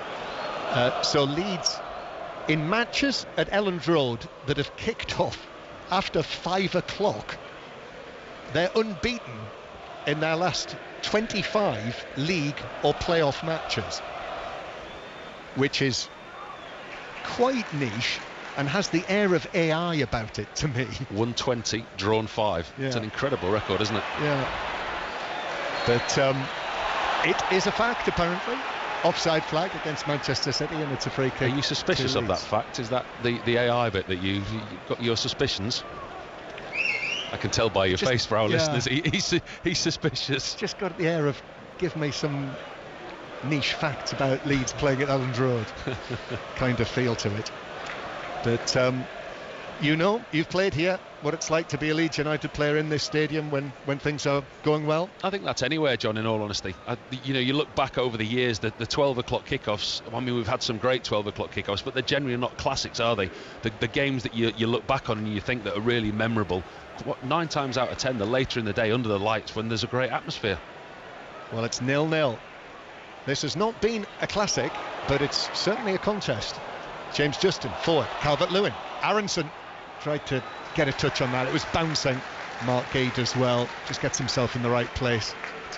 It is such a part of his game, isn't it, that he's able to do that. Mark Gay, John Stones on the bench. I'd quite like to see a bit of John Stones, Mark Gay playing together before the end of the season. His positional awareness, Mark Gay, having watched him over the years at Palace and obviously now coming to Manchester City, and he's just dropped into this Manchester City team like he's been here for years. He gets himself in trouble at times, but his positional awareness and his positional sense and his pace, he's such an intelligent defender. And at the same time, talk about John Stones, and he's played most of his football so far with Husanov, who's on the bench. But Diaz-Gay's not a bad combination, is it? Either? No, the options that he's got available, Pep, certainly be the envy of many. Here is Mark Gay stepping forward with the ball. Gives it to Aït-Nouri. 0-0, 5 Live. We'll have more reaction coming for you at half-time. In fact, it's probably going to be absolutely packed at half-time with the reaction that we'll have from the goal-packed matches earlier. So that is coming up with Mark Chapman during the half-time break. Manchester City trying to get their noses in front before that half-time whistle. With the ball inside the Leeds half. Here's Rodri, Manchester City, who've won their last 5 matches against Leeds United. Playing the ball infield towards Marmoush. Aït-Nouri now into the penalty area. Aït-Nouri's ball across was deflected away, still inside the box. Marmoush with the turn, and then back out to Rodri, and Leeds have got everyone back behind the ball. Just no space there. Leeds, too many bodies. They're able to clear it away. The commitment to the cause there for Leeds United. You can see the pride they took in defending. Yeah, just heard it there. 2 minutes of added time to be played here at Elland Road on this Saturday evening. You can see a man in a long blue coat just making his way up the yellow steps early. It's back to the match. It's Leeds defend with Ampadu, who's clearing it away, and the ball bouncing. Calvert-Lewin with Mark Gay. Leeds United fans appealing for absolutely anything. They feel like Calvert-Lewin might have been fouled. Calvert-Lewin, who should probably have put Leeds ahead early in the match, Paul. Had a wonderful opportunity, whether it would have stood for VAR or not. He's had 1 or 2 chances playing in the width of the 18-yard box. Certainly been a real asset for Leeds this season. City with Rodri. Mark Gay then rolls the pass here to Aït-Nouri, who's now getting a run as the left back with O'Reilly in midfield. Aït-Nouri, since he came back from the Cup of Nations. Rodri, his pass out towards the right hand side. Mateus Nunez has that ball down. Aronson is there with him, so back it goes to Ruben Diaz. Diaz just trying to find a position to play it into the penalty area, but no, back he goes. Gay, now Rodri. Nico O'Reilly again. O'Reilly, then Rodri, who's passed it straight onto the chest of Aronson, but O'Reilly as well, puts the tackle in. Aronson's gone down. I don't think that'll be given as a free kick, and the referee's not interested in stopping play, so Aronson has to get back to his feet, which he does. Miraculous recovery again, isn't it? Amazing. He wanted the physio, didn't get the free kick, and all of a sudden the ball comes near him. He's fine. Back on his feet. Never seen that before. Like magic. Here's Shirky with Bogle. Oh, that's a nice pass from Shirky. Aït-Nouri's ball across. Semenyo in the middle, slides it in. 1-0 Manchester City. That's the move of the match so far. Super from City, and Semenyo is there to score his 6th goal already for Manchester City, and to make it Leeds United 0, Manchester City 1. They've been at the best when they work the channels, and that's a really intricate move from Manchester City. Super move down this left-hand side, a really good ball across the 6-yard box. Semenyo, he times his run into the 6-yard box to perfection. First time into the goal, nothing that Carl Darlow can do about it. Cherky it is, he plays a lovely pass down the left-hand side into Aït-Nouri, lets the ball run across him. First time across the 6-yard box, almost impossible to defend for Leeds United. First time finish for Semenyo, really well worked goal. Yeah, just slid in, went down onto his left knee, converted it with his right in the 6-yard box, and that's what City have been looking for. In all of the periods of possession that they've had in this match, that kind of moment, and that's what they do. Well, I said earlier, John, didn't I? I said that the times that they've looked the best is when they get out the middle of the field. The middle is where the traffic is, the middle is where the bodies are. Get the ball wide, get the crosses going across the 6-yard box. That's exactly what they did. Aït-Nouri's been a threat down this left-hand side. Super ball across and a really well-timed run from Semenyo. The goal scored 2 minutes into added time at the end of the first half, and there is the half-time whistle, and that's such a disappointment for Leeds United. But Manchester City, quality counts with that goal. Exactly right, John. That's what good teams do, and that's what good players do. For all the threat that Leeds have had, and for all the noise when they've got the high press, the 2 early chances that they had for Dominic Calvert-Lewin, Leeds have looked good when they've pressed Manchester City higher up the field. When they sit off, Manchester City have showed their quality. They've got in the wide areas, they've moved the ball quickly, the balls that have flashed across the 6-yard box, and that's exactly where the goal came from. A really well worked, quick, decisive move. So there we are, no Erling Haaland, but right at the end of the half, Antoine Semenyo steps up, his 6th goal for Manchester City, so that's 16 this season with the 10 that he scored for Bournemouth. And at half-time here at Elland Road, Leeds United 0, Manchester City 1. And we'll be back for the second half on an afternoon that has produced an awful lot of goals in the Premier League earlier. Burnley 3, Brentford 4. Burnley had been 3-0 down, they got it back to 3-3. They then had a goal disallowed for offside through VAR. Then Brentford went 4-3 up. Then Burnley had another goal disallowed for an Ashley Barnes handball, and Brentford held on to win. We will hear from both managers during half-time. Everton won 3-2 at Newcastle. Liverpool beat West Ham 5-2. Bournemouth 1, Sunderland 1. Alan Shearer and Ashley Williams with Gabby for Match of the Day at 10:30 tonight on BBC One. Coventry are 8 clear at the top of the Championship. They got a late winner against Stoke. Second place Middlesbrough go to Birmingham on Monday. Millwall are now within a point of the automatic promotion spots after they won at Preston. League One leaders Cardiff won 4-0 at Doncaster. Second place Lincoln also won 4-0 against Blackpool. It's now 16 games without defeat for them. Bromley 4 clear at the top of League Two after they beat Accrington Stanley, and Hearts now 7 clear at the top of the Scottish Premiership after they beat Aberdeen. Motherwell won as well, so they're just a point behind third place Celtic. Celtic go to Rangers tomorrow, and you can hear that on 5 Live Sport from midday. So in the Premier League, Manchester City a goal up at Leeds. In the National League at half-time, Morecambe 0, York 0. York in second behind Rochdale in the race for automatic promotion. Scott Parker, Keith Andrews and Nuno Espirito Santo among the voices you will hear during half-time after Nick Qureshi in the news at 6:20. The voice of the UK. This is BBC Radio 5 Live. US and Israeli forces have carried out military strikes across Iran. President Trump said the major combat operations would pave the way for Iranians to take over their government. Israel's Prime Minister Benjamin Netanyahu claimed the regime in Tehran posed an existential threat.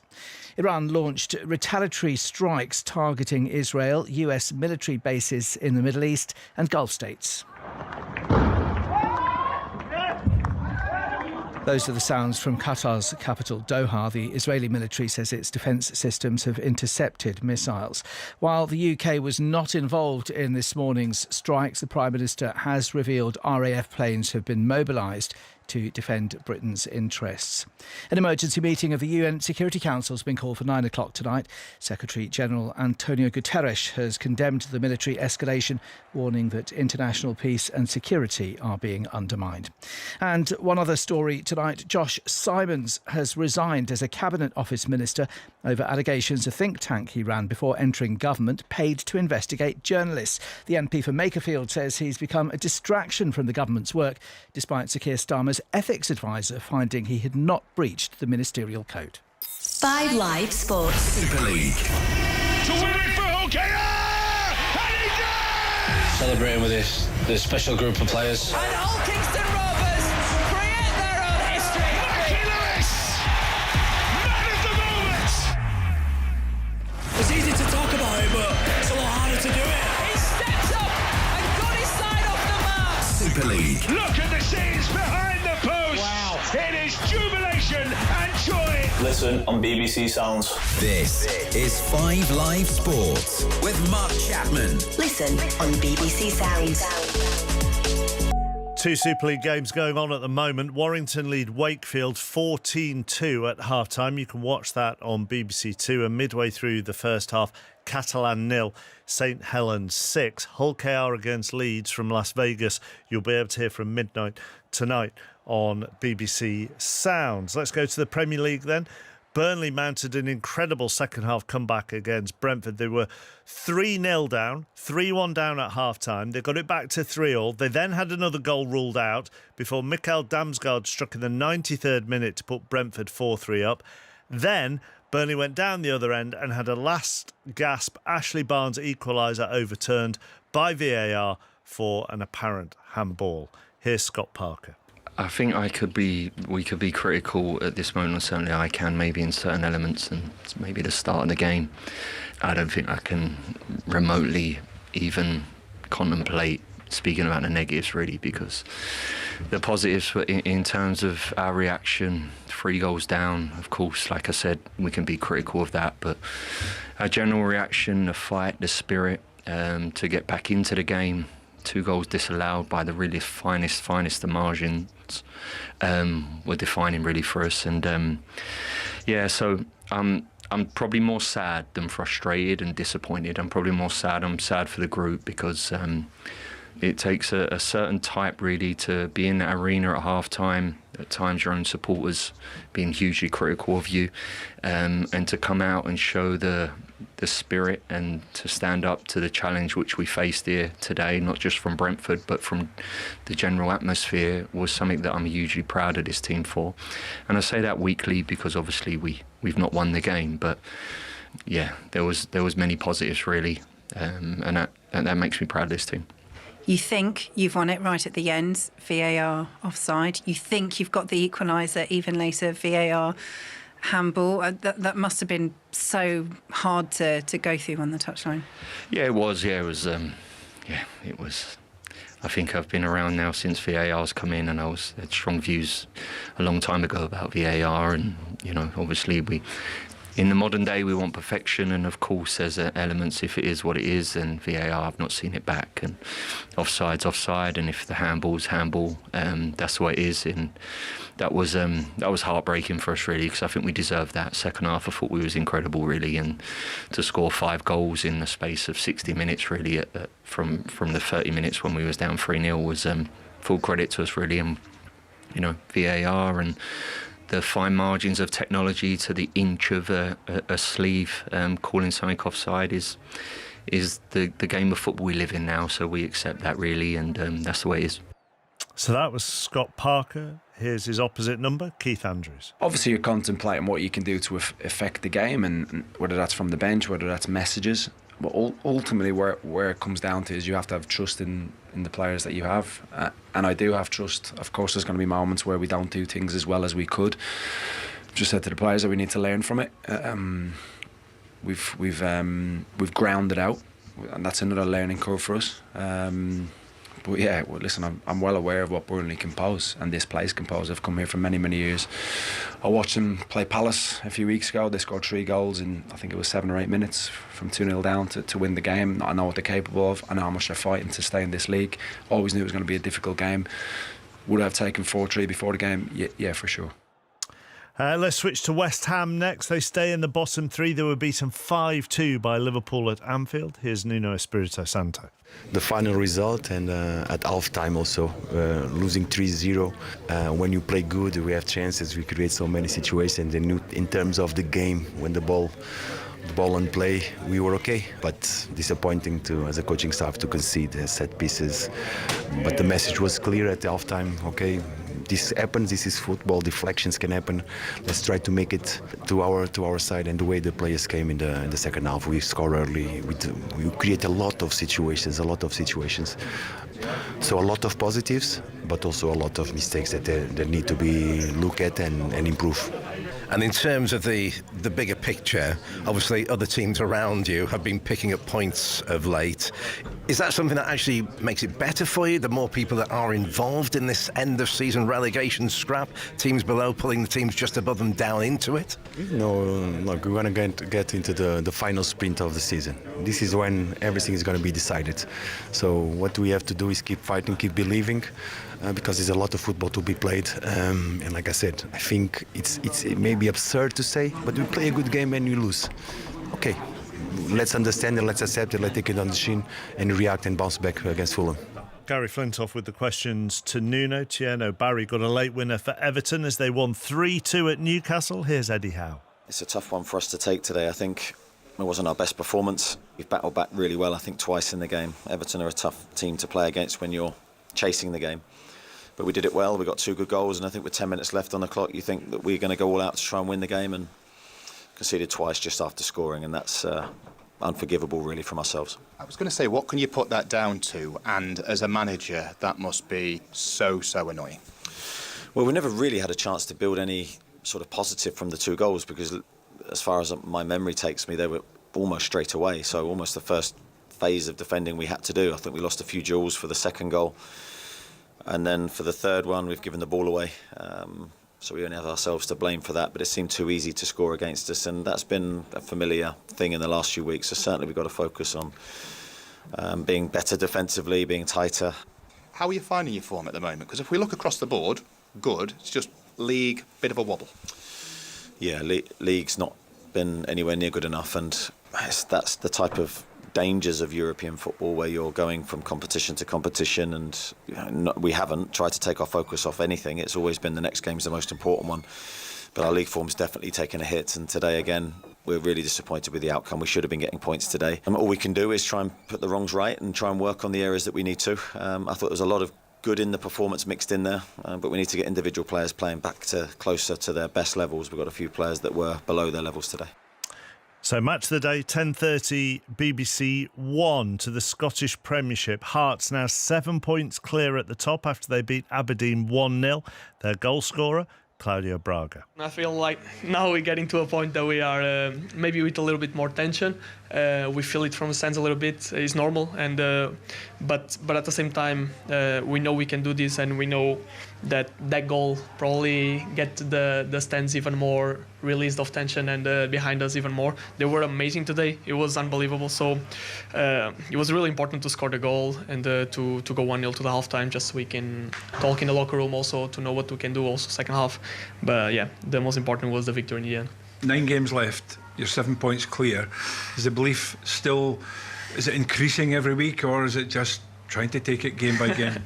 Still trying to take it game by game. I feel that's worked until now, so we can change it now. I know it's hard, of course, like you start looking a little bit, but we're still trying to keep our feet on the ground, trying to work hard and take it game by game. It's been working, so let's hope we keep working. So Hearts won 1-0. Motherwell, by the way, won 2-0 this afternoon against Dundee United. It takes them to within a point of third place Celtic, who are at Rangers tomorrow, Chris Sutton. Yeah, I mean, what a title race in Scotland. Could the top two fans north of the border be Hearts and Motherwell? I mean, do you think they could? Well, it's a possibility. But let's hear from fans north of the border. Motherwell, the best football team I've seen this season, north or south of the border. So great title race. Is tomorrow must not lose? For both of them, I must not lose. No, I think both teams have to win, but of course they can't. Mark, thank you. I know we know that. I can see why you do the predictions with that. Don't talk about predictions with that football insight. Have they gone badly today? Yeah, yet again. I went for low-scoring games. Oh, did you? Yeah, that was a mistake. Absolutely disastrous. Want to hear from Burnley fans because I mean you said an apparent handball at the end, so you didn't think that was clear cut. I haven't, to be honest, the monitor I saw it on was very small. So I was honest at the time, I couldn't tell. But it took them 5 minutes. Ashley Williams on Match of the Day thinks it wasn't a handball, so I don't know. Yes, how do Burnley fans feel about that? Scott Parker used the word heartbreaking. I think Burnley are down, but is Scott Parker the guy to get you back up? He's had a fair bit of flack on 606 from Burnley fans, but they showed great sort of spirit and determination to come back from 3 down. West Ham fans, Nuno Espirito Santo, they're really quite positive, upbeat, wasn't he? But you got beaten 5-2. Are you doomed, West Ham fans? Arne Slot has turned the corner and silencing his critics, Liverpool fans. I'm a little bit worried about my old club, Aston Villa. Looks like they could fall out of the top 4. Newcastle showing inconsistency. The Championship's absolutely fascinating, Mark. Norwich City, what a run they are on under Philip Clement. Can they make a late playoff push? Coventry, a late show, 8 points clear at the top. And Millwall within a point of Middlesbrough now. Could they get the automatics? 08085 909 693. You can take calls from people who don't support one of your former clubs. Yeah, well, right? I didn't play for Millwall. No, Leicester, you didn't. Leicester Would you have liked to have played for Millwall? My brother played for Millwall, so he covered that sort of base in the family. Is that how the family transfers work? Fine. Yeah, we covered a lot of clubs. And West Brom, they are in a bit of bother. Want to hear from Baggies fans? They're managerless, I think, at this moment in time, and could well go down. I do like your trails. You often sound quite surprised about who you might want to hear from. I'm just surprised all the time. Yeah, enjoy tomorrow. Thank you. Yeah, well, I will do. May do. Yes. Back to Ellen Road. John Murray, Paul Robinson. Thank you, Mark. Manchester City players just gathering together, buoyed by the goal just before half-time. It was right at the end of the 2 minutes added on that Antoine Semenyo slid in to make it 1-0 to Manchester City. Neither manager has made a change at half-time. Referee Peter Banks plonks the ball on the centre spot. Leeds with Darlow in goal, Justin, Rodon and Strauch, the 3 central defenders, Bogle and Goodmanson, the wing backs, then Ampadu, Stack and Gruev with Aronson and Calvert-Lewin. There's the whistle. Manchester City with Shirky, who started the move really that led to the goal. Kicks off the second half, plays it back to Donnarumma. So he's in goal for Manchester City. Then Mateus Nunes, Diaz, Gay and Ait Nouri, the back 4. Rodri with Bernardo Silva and Nico O'Reilly. And then Semenyo, who's been mainly on the right. Shirky, who's been pretty much everywhere, Paul. And then Marmouche, who's been mainly to the left. And if you weren't listening earlier, no Erling Haaland, who has been ruled out, picked up an injury of some kind in training 2 days ago. So Haaland not involved, but Manchester City ahead, Paul Robinson. Yeah, they've not looked completely fluid in possession, have they, Manchester City, without that recognised number 9. I said before, they look good when they go down the channels and they work the ball intricately and then they get the ball across the 6-yard box. But between Semenyo, between O'Reilly, between Marmouche, the actual number 9 position has been rotated, and at the moment we're looking at it, it's Semenyo who's playing there. However, it doesn't really matter, does it? As an offside flag goes up against Semenyo. Doesn't really matter, does it, for Manchester City? Come here, come to Elland Road with Leeds in, the form that they're in, just win. it's always going to be a difficult place to go, isn't it? I mean, Pep Guardiola spoke this week in his pre-match press conferences about Ellen Road, about the nostalgia and about the atmosphere when he comes here. You know, teams know that they're going to be in for a game when they come here. Like we said earlier before, in the first half, Arsenal came here and they did a very professional job. And Manchester City, at times when they have the possession, they look to be doing the same thing. But there have been times in this game where Leeds have caused them problems. Leeds 0, Manchester City 1. This is 5 Live from the BBC. Listen as well to 5 Live on the BBC Sounds app. Nostalgia is very much the word in the West Stand here. That's where we're watching from, the gantry that hangs from the corrugated iron roof above our heads, watching Goodmanson carrying the ball forward, and the referee has brought it back. Actually, he let play go, gave them an advantage. Goodmanson, I think, was fouled again, but he's brought it back for the earlier foul when was it Rodri who just clipped him. That's better from Leeds, better play down the wide areas. Goodmanson looking to get the ball into the box, Rodri and Núñez between them, giving Leeds a free kick right beneath us, opportunity to put the ball into the box. Yeah, so Daniel Farke, we'd love to see an almost immediate response. Stack, that's a good ball in, headed down and away by Matheus Núñez. Aronson then stabbed it forward. Gruev heads it back over the top. Aronson heads it on, but that's an easy one for big Donnarumma to come thundering out. You can almost hear as his feet hit the ground on the Elland Road grass as he came and collected that ball and then delivers it out. That's an excellent piece of play over there on the left hand side from Ait Nouri, and then Shirky helps it on down the left. O'Reilly's left footed cross, but that's behind everyone, whether in Leeds white or in Manchester City black, and it runs all the way over here to Matheus Núñez. Here is Bernardo Silva as Leeds defend the Norman Hunter stand away over to our right, the lower two-tier stand behind the goal that is being defended by Carl Darlow, all in purple, and Manchester City with the ball.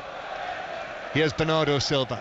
He's got Matheus Núñez there with him. Núñez scoops it forward. It's headed down, and then Gruev, and then a slip by Diaz, and then a slip as well. Gives the ball to Stack. Leeds could be away on the counter-attack here. Bogle forward to Stack.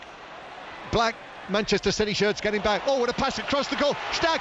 Calvert-Lewin brings it down, and then an excellent challenge from Matheus Núñez.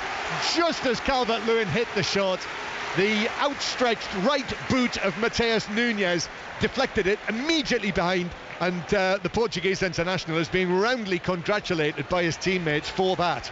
That's a really good passage of play, good build-up from Leeds United. Swift, decisive ball from Anton Stack on the right-hand side, long diagonal to the edge of the 18-yard box to Calvert-Lewin, who in turn takes it superbly on his chest. But then Matheus Núñez arrives just at the right time. Superb block, really good attacking play, but superb defending from Núñez. Leeds defending the Norman Hunter stand, so therefore attacking towards the Revy stand. And here's the corner. Oh, that's poor from Stack. That's actually the worst ball that he's put in yet from a set piece. And easily headed away by Matheus Núñez. Out for a throw-in, just down in front of us here, just leaning over the front of the stand. The gantry looking down at all of those heads, many of them wrapped in Leeds United woolly hats. And we're watching Ampadu leaning right up against the hoarding, and then in goes the long throw into the Manchester City box. Semenyo heads it away, a couple of shouts from the crowd. Goodmanson goes for goal on the volley that sat up for him, but in the end, by the time it flew over the crossbar, it was probably, 6 yards over the top. Yeah, it was a difficult one for Goodmanson. The ball bounced to him at the edge of the 18-yard box, and it wouldn't come down quickly enough. The encroaching Manchester City players were getting nearer and nearer. Probably struck the ball too early as it was rising, got up and underneath it harmlessly over the crossbar. And so it is a goal kick. I mentioned the IFAB meeting earlier today in Cardiff. They're talking about they've confirmed a law change which would see a 5-second referee countdown for goal kicks. So as we've got two balls on the pitch at the moment, even though play is continuing. Bernardo Silva, ball's been kicked off. The spare ball's been kicked off the pitch by Diaz. Do you know what? I don't mind that from the referee. The referee's acknowledged that there's two balls on the pitch. He told one of the lads, kick it off, let's get on with it. You know, there was no stoppage in play. The Leeds fans behind the goal clearly waited till Manchester City were on the attack, threw the ball back on the pitch. The referee went, kick it off, lads, let's get on with it. Yeah, and that's what Diaz did.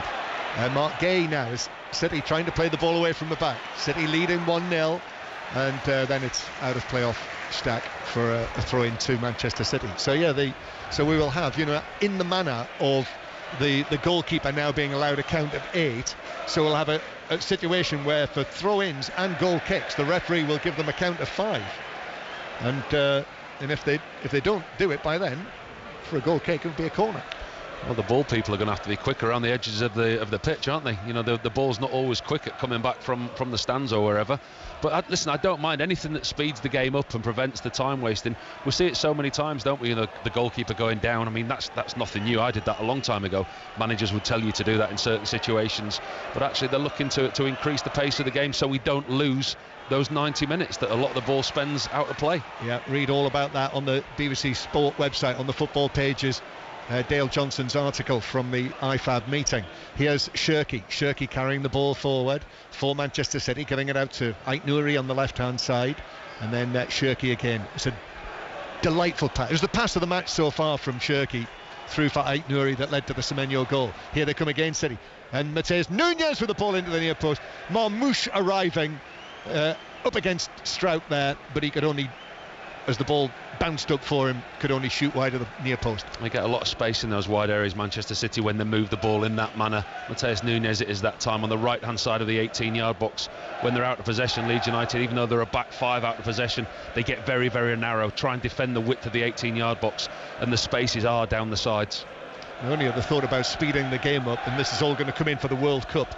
Many of the matches being played in absolutely sweltering conditions, and the lawmakers say we want to speed up the pace of the game. That's going to be another test for the players. Well, we'll speed up the pace of the game, but then we'll also put drinks breaks in and slow the game down.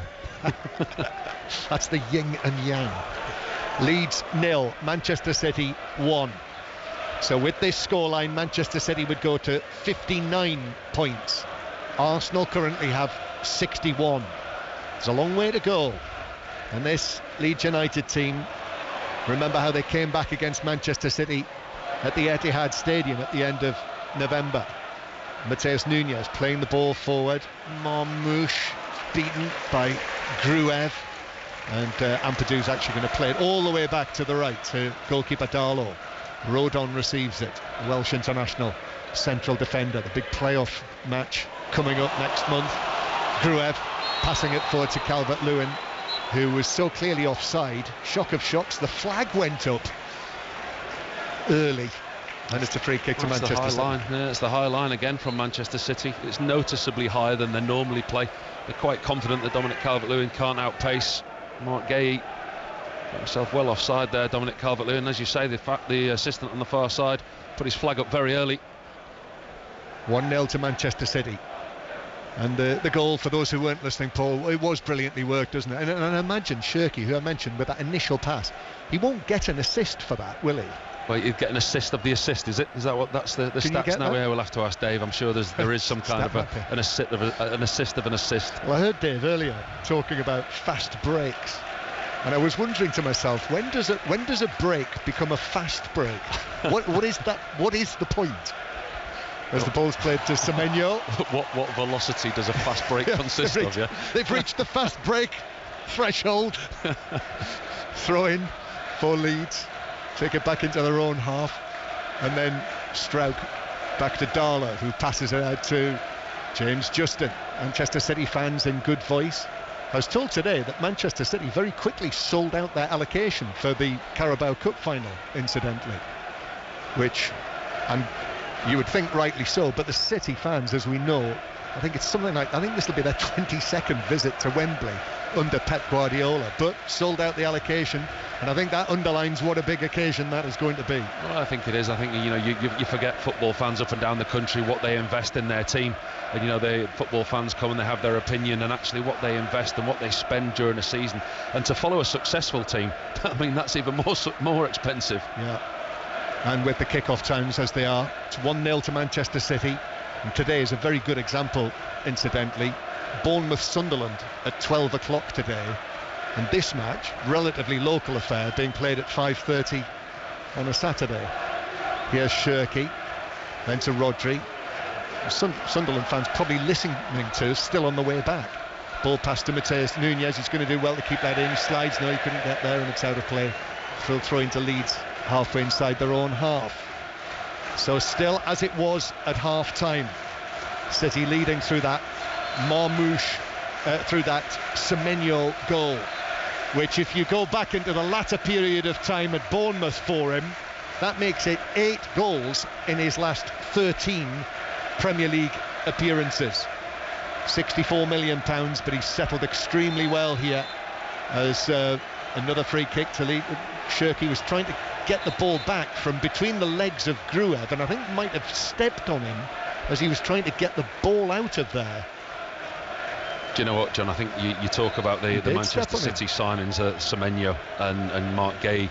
I think that's been a big thing for Manchester City in the form that they've been in. You know, the 2 signings that they've made, the 2 big signings that have come into the side in January, they've not taken any time whatsoever to settle into this team. They've made an immediate impact. Yeah, super signings. I don't know, people talk about it, and of course Manchester City, the verdict is coming at some point on the 100 plus charges of breaking the financial rules of the Premier League that they deny, but we don't know when that will be, and until that point it is business as usual. I know Richard Masters from the Premier League said this week that he couldn't shed any further light, wasn't able to do that, so we'll just have to wait on. Here's Marmoush bringing the ball down, but near the halfway line. Strout passing it forward, very congested centrally. Aronson's onto this though as he attacks into the Manchester City defensive third. Diaz does very well. 2 challenges, second one against Gudmundsson, and then Rodri, quick thinking, just volleys it away into the space on the far side. Ait-Nouri gets it down. Ait-Nouri then away from Stack, and Rodri again, who is match by match. Rodri, the great man, the Ballon d'Or winner of 2024, just beginning to look more like himself. Do you know what, John? I thought that earlier. I think he looks fitter, I think he looks sharper, and I think he's been such an integral part of Manchester City for so long now. He's certainly getting back towards his best. Yeah, and for him, this is just his 16th start of this season, having missed all of that time. Well, the Leeds fans in the Revie stand to our left are trying to do their bit to lift the team. They know that Leeds United need them here. Manchester City 1-0 up, dominating possession. In though Gruev goes. Now as well Ampadu. Marmoush comes out. Justin puts in a really good challenge. Gruev forward to the centre circle, moves away from Rodri. Still going the Bulgarian, but that pass was a little short. City win it back with Shirky. Shirky's early pass. Semenyo tries to get there, but Strauk and Rodon, just about between them, are able to do a job either side of the goal scorer, Semenyo. And now Gudmundsson wins quite a cheap free kick against Semenyo. Free kick to Leeds, with Manchester City winning 1-0 and just over half an hour to go. Paul Robinson. That's a good piece of defending that by Joe Rodon, because his central defensive partner Pascal Struijk, he'd been done. Semenyo got the wrong side of him, got goal side of him, but Joe Rodon made a really good recovery run, put in a challenge, and it looks like it's at a cost because he's down on his haunches holding his hamstring. He is. This could be trouble for Rodon. They'll just have to hope that it's maybe a little bit of cramp. And the activity on the Leeds bench. Well, now they've got central defenders there, haven't they? Leeds with Biol and Bornau, who have both been sent out to warm up. I think he's going to be all right. I think he just signalled, didn't he? Although, are they going to make a change? Yeah, one's been called back. One of his technical staff shouting to the substitutes. I think he's just put his fingers up to suggest the number. Looks like Okafor to me that's coming back. Is it Okafor? No, he's not. Okafor's not yet back in the picture. Free kick to Manchester City in the centre circle. Pep Guardiola stalking around. He's wearing those sort of light brown suede shoes of his today, black hooded top. You wouldn't know his team were winning 1-0, would you? Looking down on him, paces from left to right, hands in his pockets, right to left. Like a caged animal, isn't he, in that technical area? Yeah. Just stalking the corners of that technical area. Rodri has the ball in the centre circle. To Gay. Leeds fans start twirling their scarves around their heads as well. Forward from Diaz. Diaz's pass over the top, chased by Strauk. who is going to just touch it back to Kaldala, who passes it out to Gudmundsson, who had to get there, but he did. Then forward, Aronson receives it. Diaz has come a long way into the opposition half. Aronson goes down, but then back up again. It's chipped forward to Calvert-Lewin. Calvert-Lewin with Gay on the halfway line. Final touch was off, says the referee. Calvert-Lewin. It's a throw-in to Manchester City, who go back into their own half. Leeds 0, Manchester City 1. If you have just switched on, the lines are open for 606. It's Aaron Paul with Chris Sutton tonight. So 08 085 909 693 to book your call, and that number is free to call from mobiles and landlines. You can text 85058 at your standard message rate as Diaz goes through a challenge on the halfway line. Passes it forward now to Marmoush. Marmoush edge of the box, goes for the shot. It's deflected back out of the penalty area. Diaz shoots goalwards. Marmoush sliding in, couldn't get the ball on target. It was a shot from Diaz, but it almost ended up being a pass for Marmoush, but he couldn't get it on target. Goal kick. It was almost a great assist, wasn't it, from Ruben Diaz on the angle, 20 yards out. He looks to strike the ball. Kind of doesn't get any type of connection. It ends up going harmlessly, slowly in behind the Leeds United defence. Marmoush pops up on the far post, just can't quite get there, just out of his reach. That was a good chance, actually. You're right, Paul. It's going to be Mecha coming on. Lucas Mecha against his old club, where he was a youngster at Manchester City. And so it would appear that Rodon is okay. And once we get another stoppage, he'll be onto the field. Leeds 0, Manchester City 1. It's a choice of listening at the moment. The Super League match between Warrington and Wakefield is on Sports Extra. Last I heard in that match, it was Warrington 14, Wakefield 2. And also Catalan Dragons against St Helens is on Sports Extra 2.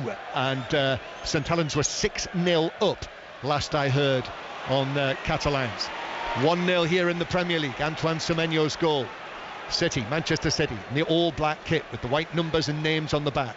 Mateus Nunes in field. Mateus Nunes gets it back. Then back to Rodri. It's been good control from Manchester City. Rodri at the heart of this. Shirky standing 6 yards to his right.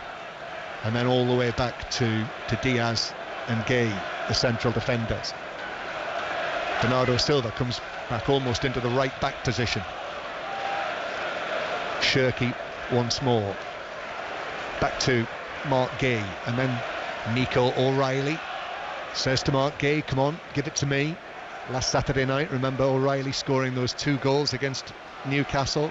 6 goals for the season, O'Reilly. I don't think there's any doubt he'll be in the England squad when Thomas Tuchel names it in a couple of weeks' time for the friendlies that England have against Uruguay and Japan. You'll hear both of those matches on 5 Live.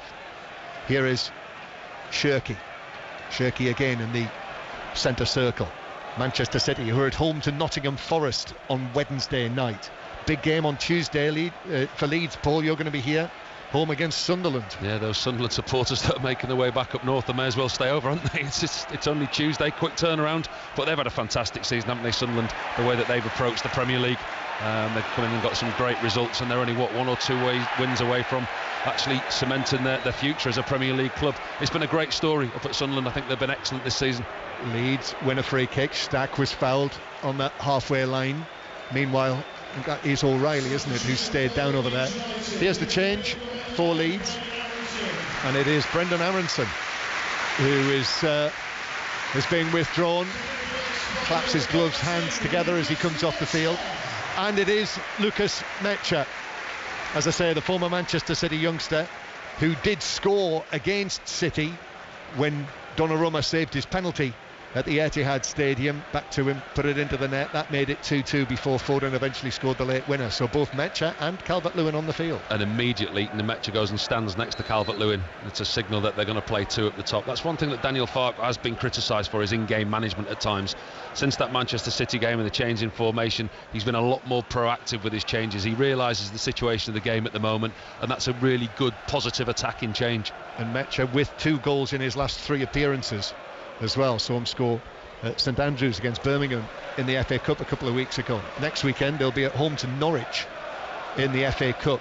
3rd consecutive round where Leeds have drawn championship opposition.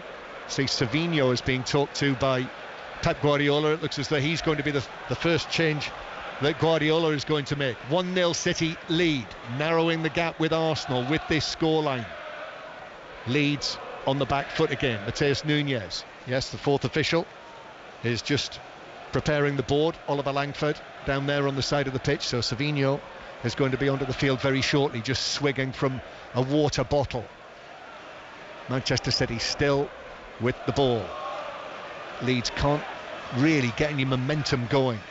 I suppose at the moment, with the pattern of the game that it is, Leeds hoping that this doesn't get any worse for them, and then maybe get into that last 15 minutes or so and really try and give it a go. And as Paul Robinson said, interesting move to have Netcher and Calvert-Lewin on the field together. But City coming forward. Bernardo Silva gives it to Shirky. Shirky, who is here on the right wing, a little flick from him. He loves a flick. Shirky on his left foot now. That's a nice pass as well. Mateus Nunes pulls it back to the edge of the area. Aït-Nouri curls one right-footed, but it didn't have enough curl on it. Wide of the top right corner as he looked at it from the edge of the D. Goal kick, 1-0 Manchester City lead. They've worked that really well again, Manchester City. They get in a dangerous area down this right-hand side. Shirky cuts inside and the ball ends up with Mateus Nunes. Once again, cuts the ball back to the edge of the 18-yard box. There's nobody there. He cuts in Aït-Nouri on his right foot, on his unfavoured right foot. Doesn't really make the connection that he wants, and it goes harmlessly wide. Marmoush coming off, Paul. It's not really happened for him here. No, he's been very quiet, hasn't he? He's had a very, very quiet afternoon. This shows what Manchester City side looks like without Erling Haaland, without that figurehead as an out-and-out number 9.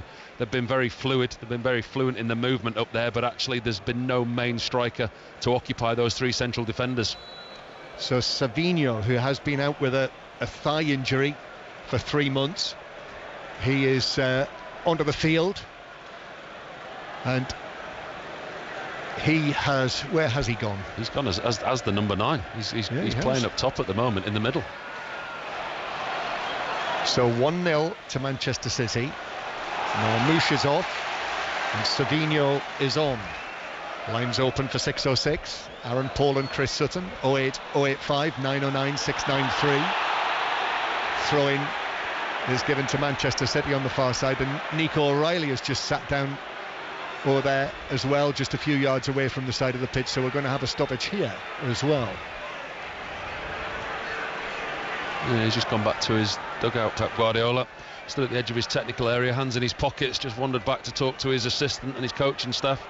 If there is to be a change here, all the Manchester City substitutes are down beneath us to the left-hand side. Yeah, Pep Guardiola is urgently calling for somebody. Reinders, I think it is. Reinders, yeah, to race towards the halfway line. Latest scores in the Super League: Warrington 20, Wakefield 10, Wakefield Trinity. That's on BBC 2, but it is also right now on Sports Extra. And still Catalan 0, St Helens 6 in the match that's on Sports Extra 2. So O'Reilly, this is a setback for Manchester City, whose injury list at the moment is not long. Doku is on the bench today as he comes back, so he's another one back. Ake as well coming back, but lost Haaland.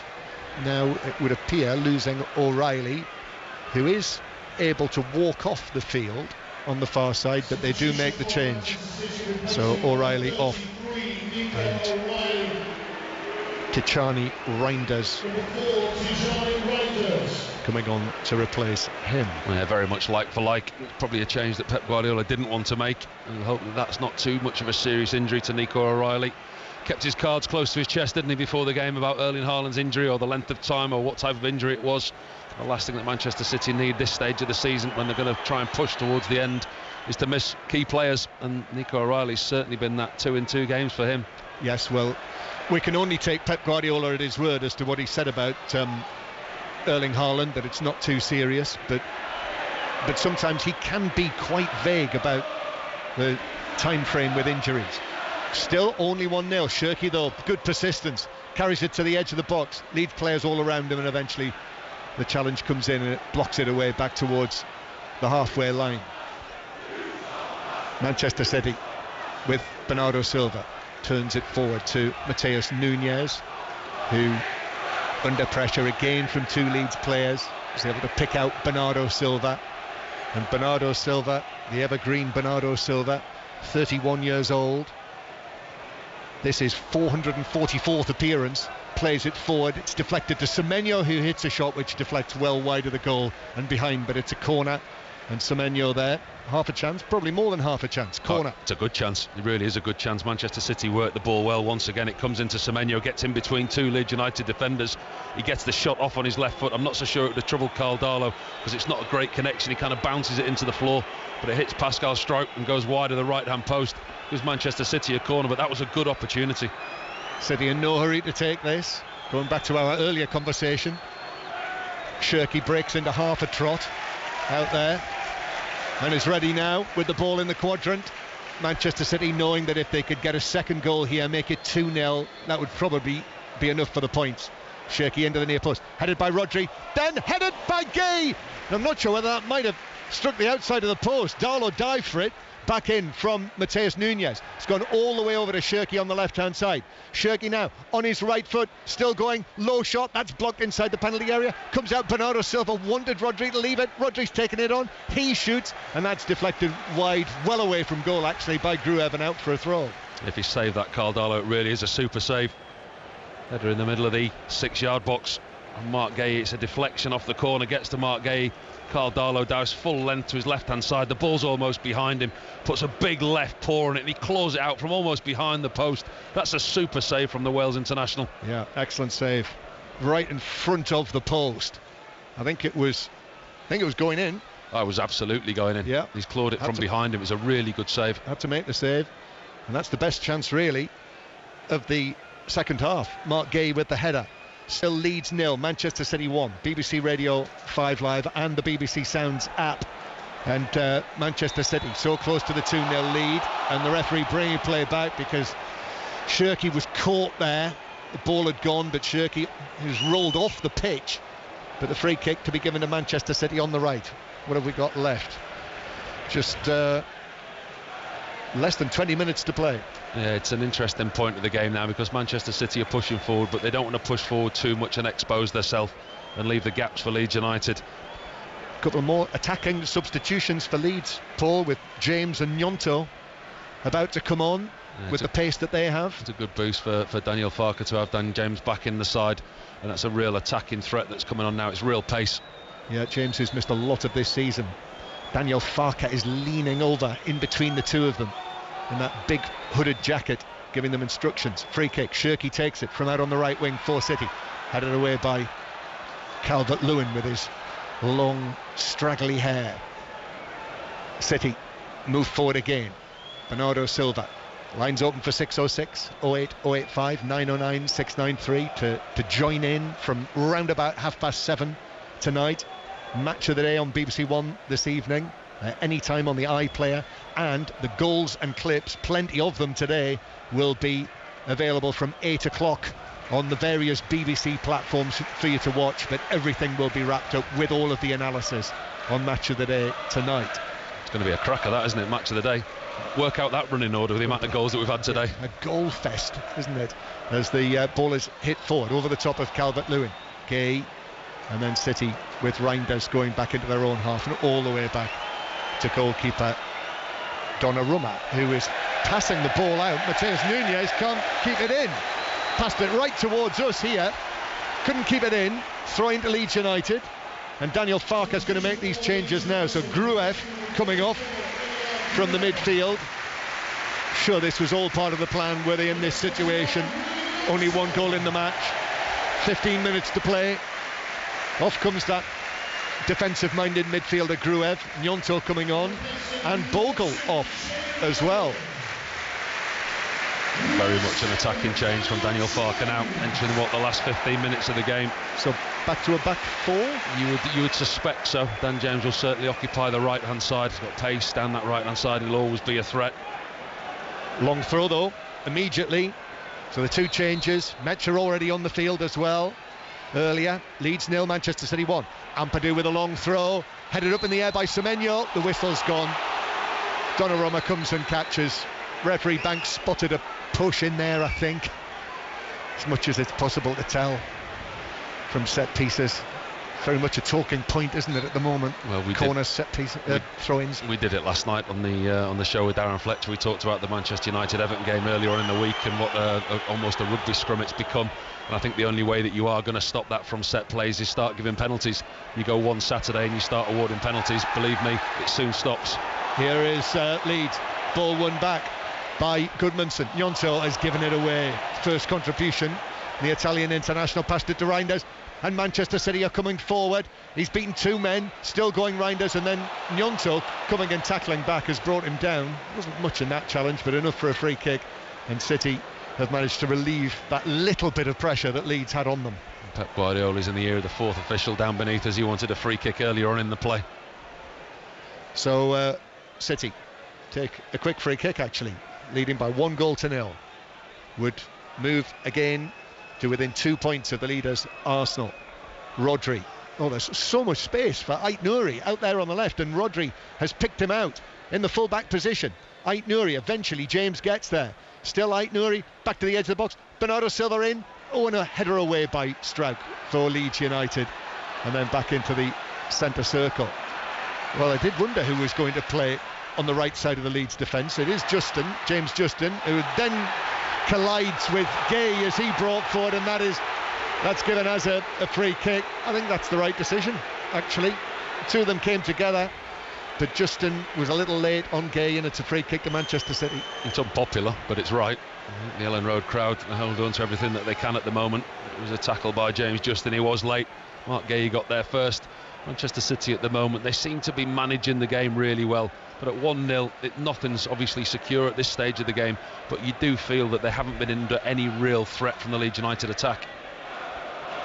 And Gay and James Justin taking a little while. James Justin is limping rather as he walks away from this. The Leeds need to get on with it with 12 minutes to play. Leeds United 0, Manchester City 1. Tomorrow, 5 Live, the place to hear. Rangers Celtic, Manchester United Crystal Palace, and Arsenal Chelsea. Free kick taken by Manchester City. Reinders now near the edge of the penalty area. Bernardo Silva is able to squirrel it away out to the right hand side, and then infield to Shirky. Shirky's pass for Reinders. Out comes Darlow and is down well and able to claim the ball near the corner of the 6-yard box. That save that he made from Gay, keeping it to 1-0. So important in the context of the match and the prospects of Leeds maybe being able to get something out of this. Arsenal will hope on from a distance as well that they're able to do that. Their relegation rivals Nottingham Forest playing at Brighton tomorrow, 2 o'clock kick-off. Likewise Fulham Tottenham, they're on Sports Extra and Sports Extra 2 on your BBC Sounds app tomorrow afternoon. All the news on 5 Live. Ball curled forward, Calvert-Lewin. Gay's able to head it away though. Stack sticks out a leg and it's deflected out of play for a throw-in to Leeds, halfway inside the Manchester City half. Ironic cheers from the lower rows of the Jack Charlton stand. So it's long throw time again, Paul. They need to find that tempo that they had in the first half at times, Leeds. They've not really attacked Manchester City, not put them under pressure in the right areas like they did in the first half. Manchester City at the moment, they look comfortable, that tempo, the atmosphere, it all needs to rise if Leeds are to get anything. But it's only 1-0. Ampadu with the long throw into the near post, flicked on, only half cleared by Diaz, still inside the penalty area. Strauk heads it forward, Diaz gets up and he's able to clear the box with his header. However, Leeds back in possession. Goodmanson tried to get past the challenge of Bernardo Silva. Gnonto gets it back from Stack, and now Goodmanson's ball across, and Diaz is able to stretch out his right leg and clear it. It's won back from Shirky. Cross from Ampadu into the penalty area. Calvert-Lewin very congested. Gnonto takes it on, he pulls it back, pinball stuff, and then in the end it's out of play and behind off Rodri for another throw to Leeds. Oh, there you go. Listen to the crowd, listen to the noise in the background. That's what they want to see. Leeds United pressing high, winning the ball back. Ball goes into the box, Manchester City clear it. Leeds have ringed the 18-yard box, immediately win back possession and keep the pressure on Manchester City. Got a towel down there as well, straight out of the Leeds United shop. Ampadu takes the throw. Donnarumma comes one arm raised, got one glove to it just to flap it away. It's almost like a comedy arm, that, wasn't it? That was very unorthodox, wasn't it? Wasn't it? Like one of those from the cricket. It was just, I mean, we know how big Donnarumma is. He just came into a great big pile of bodies there with a great big arm and hand and just swatted it away. Ball headed on through the middle, Calvert-Lewin. That scenario that I described to you earlier is actually happening, isn't it? Still 1-0. We're into the last 10 minutes of the match now, and you're just getting that feeling that Leeds might be able to build a bit of something. He won't be disappointed with this, Daniel Farke. This will be what he said at half-time. He said, listen, we don't concede again, we stay in the game as long as we can, and chances will come. But also Manchester City have got that threat on the counter-attack, but at the moment now you'd expect Leeds to be pushing people forward. They win a free kick, Leeds, in the central third. Daniel Farke in that trademark pose of his, with his arms tightly folded together, that brown hair of his held back, and his chin buried in the neck of his coat. Leeds with Gudmundsson winning a throw-in off Semenyo. 8 minutes to play. Leeds United 0, Manchester City 1. So we're about, 8 minutes plus added time, plus wrap things up away from 6:06 with Aaron Paul and Chris Sutton tonight. 08 085 909 693.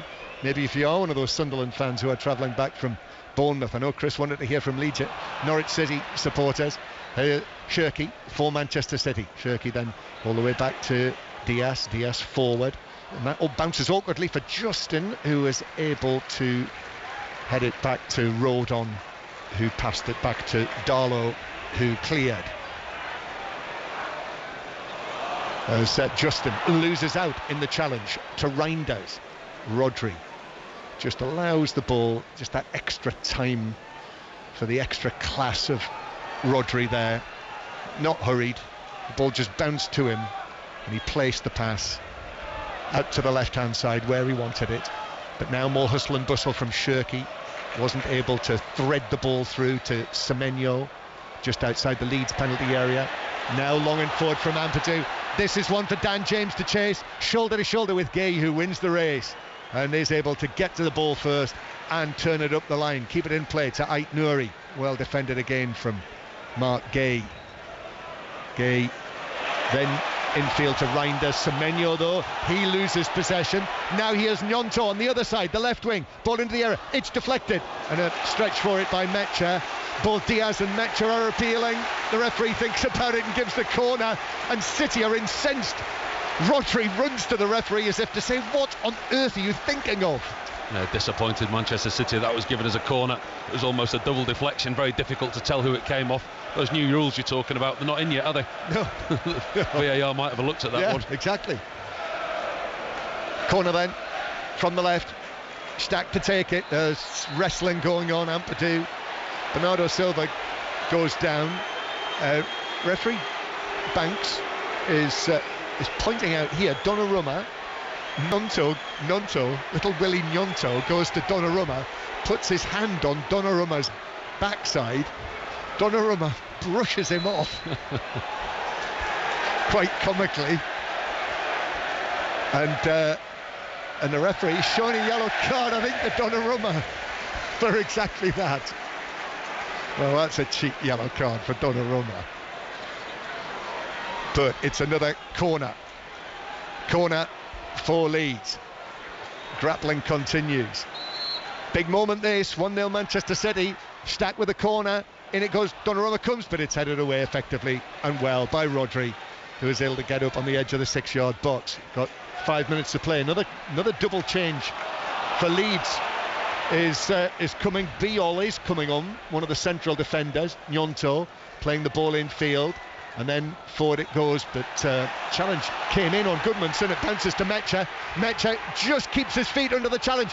To his left, to Calvert-Lewin, near the left corner of the box, inside the penalty area. Calvert-Lewin square. Ampadu on his right foot shoots, but didn't catch it as he wanted to. Is blocked on the edge of the area anyway.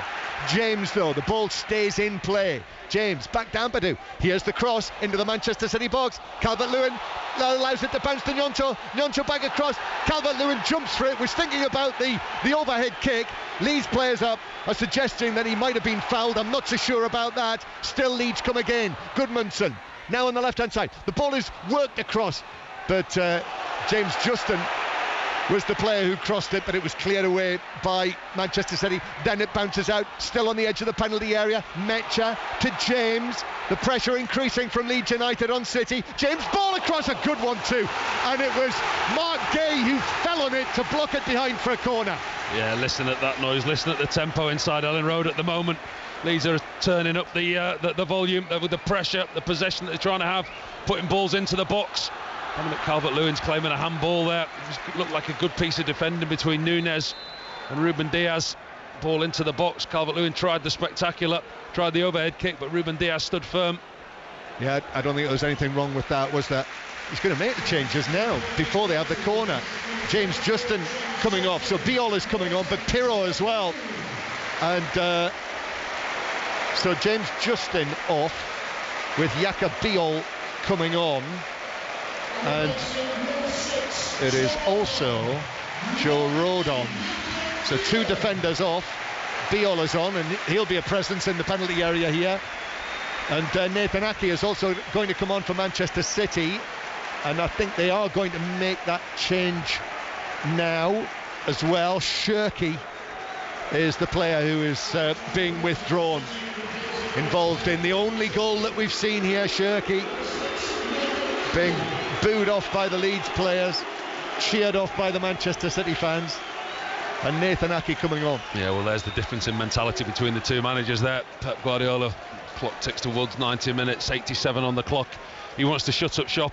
It's not been pretty, it's not been vintage Manchester City, but at the moment it's 3 points, and at the moment that's all that matters to them. Yeah, it is your classic hard-fought 1-0 win in the title race. But it's a corner, it's not over yet. 2.5 minutes to go. Stack with a corner from the right footed, and it's headed down and wide. Biol got his head to it. First touch of the match, and he couldn't direct it down into the bottom left corner, wide of the post instead. Wouldn't that been a special first touch? It's a really good delivery from the set play. We wax lyrical about set plays, about movement, about the intricacy of movement in the box, but it's all about the delivery. Simple ball, that outswinging edge of the 6-yard box. Biol with his first touch of the ball heads it just wide of the post.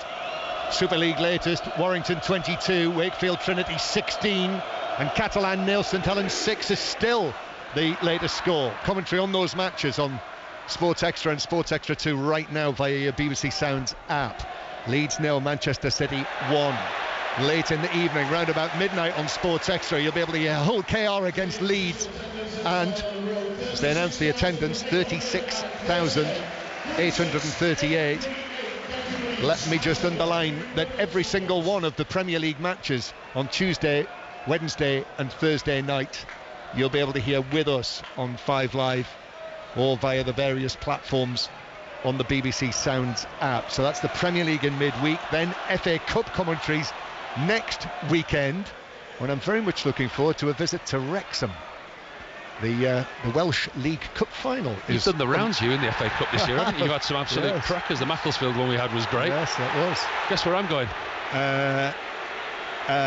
Right here. right next to you. Elland Road. The Daniel Farker derby. Yes, against Norwich City. Next Sunday afternoon, that is, isn't it? What have we got left? We're in the 90th minute now. And ball's out of play for a throw into Manchester City. Barry Town, by the way, are winning that Welsh League Cup final 2-0 against TNS late in the match. As ball is flicked on for Leeds. And Mecha looking to cross it, comes off Nathan Ake. It's out of play for a throw, and Pep Guardiola is looking exasperated. He was on the pitch, John. He was actually on the pitch. He's trying to get a message onto his defenders. He wants them out. He wants them clear in the 18-yard box. They're getting no kind of ball retention. They can't keep possession. It's all Leeds at the moment. Pirro on the field now as well. So he's got Pirro, Mecha and Calvert-Lewin all out there. Pirro, who's still not scored this season. Now would be a good time. In comes the throw. Ball headed up in the air, volleyed away on the left foot for Manchester City by Reinders, and we'll have 6 minutes of added time. That's the reaction from Elland Road. 6:06 following shortly. 08, 085 909 693. But still, possibly late drama to come here at Elland Road. Arsenal watching on closely. Ball comes in from the right from James, but he's got that all wrong. Overhits it, flies away over the top of the crossbar behind for a goal kick. Groans, Leeds groans all round. Yeah, it does look like it's going to be an onslaught now from Leeds United.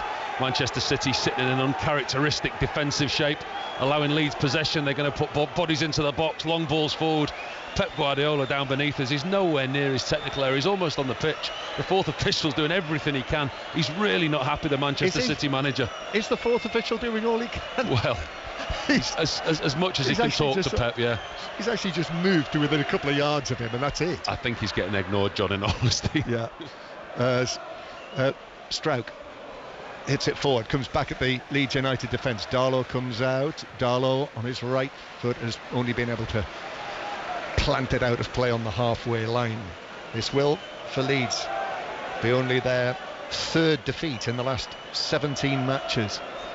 So the little run that they've been on will be coming to an end. They will still be 6 points above West Ham and the relegation zone after their defeat earlier, as Manchester City taking as long as they possibly can over this throw. Leeds 0, Manchester City 1 in added time. Forward it goes for Leeds. Diaz heads it back over there into the Leeds half. They've got the ball on the ground now as well. Goodmanson was clearly impeded by Savinho. It's been virtually his only contribution to the match so far since he came on, Savinho, and he's been booked for it as well. And I'm not surprised. Free kick Leeds. He hasn't touched the ball. He's been very, very ineffective. He's come on as a number 9, but Manchester City, the formation that they've got, it's very much a defensive formation. In the Rugby Union, Dragons 10, Benetton 15, Munster 21, Zebra 7.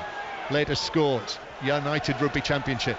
Free kick for Leeds. Long from Darlow. Headed away. James now with it on the right hand side. James up against Ait Nouri. Then on his left foot. In comes the ball. Well headed away by Diaz. Excellent defensive header by the Portuguese international. Oh, Goodmanson. Good play from him. Only half cleared by Mateus Nunes. And then Rodri goes down.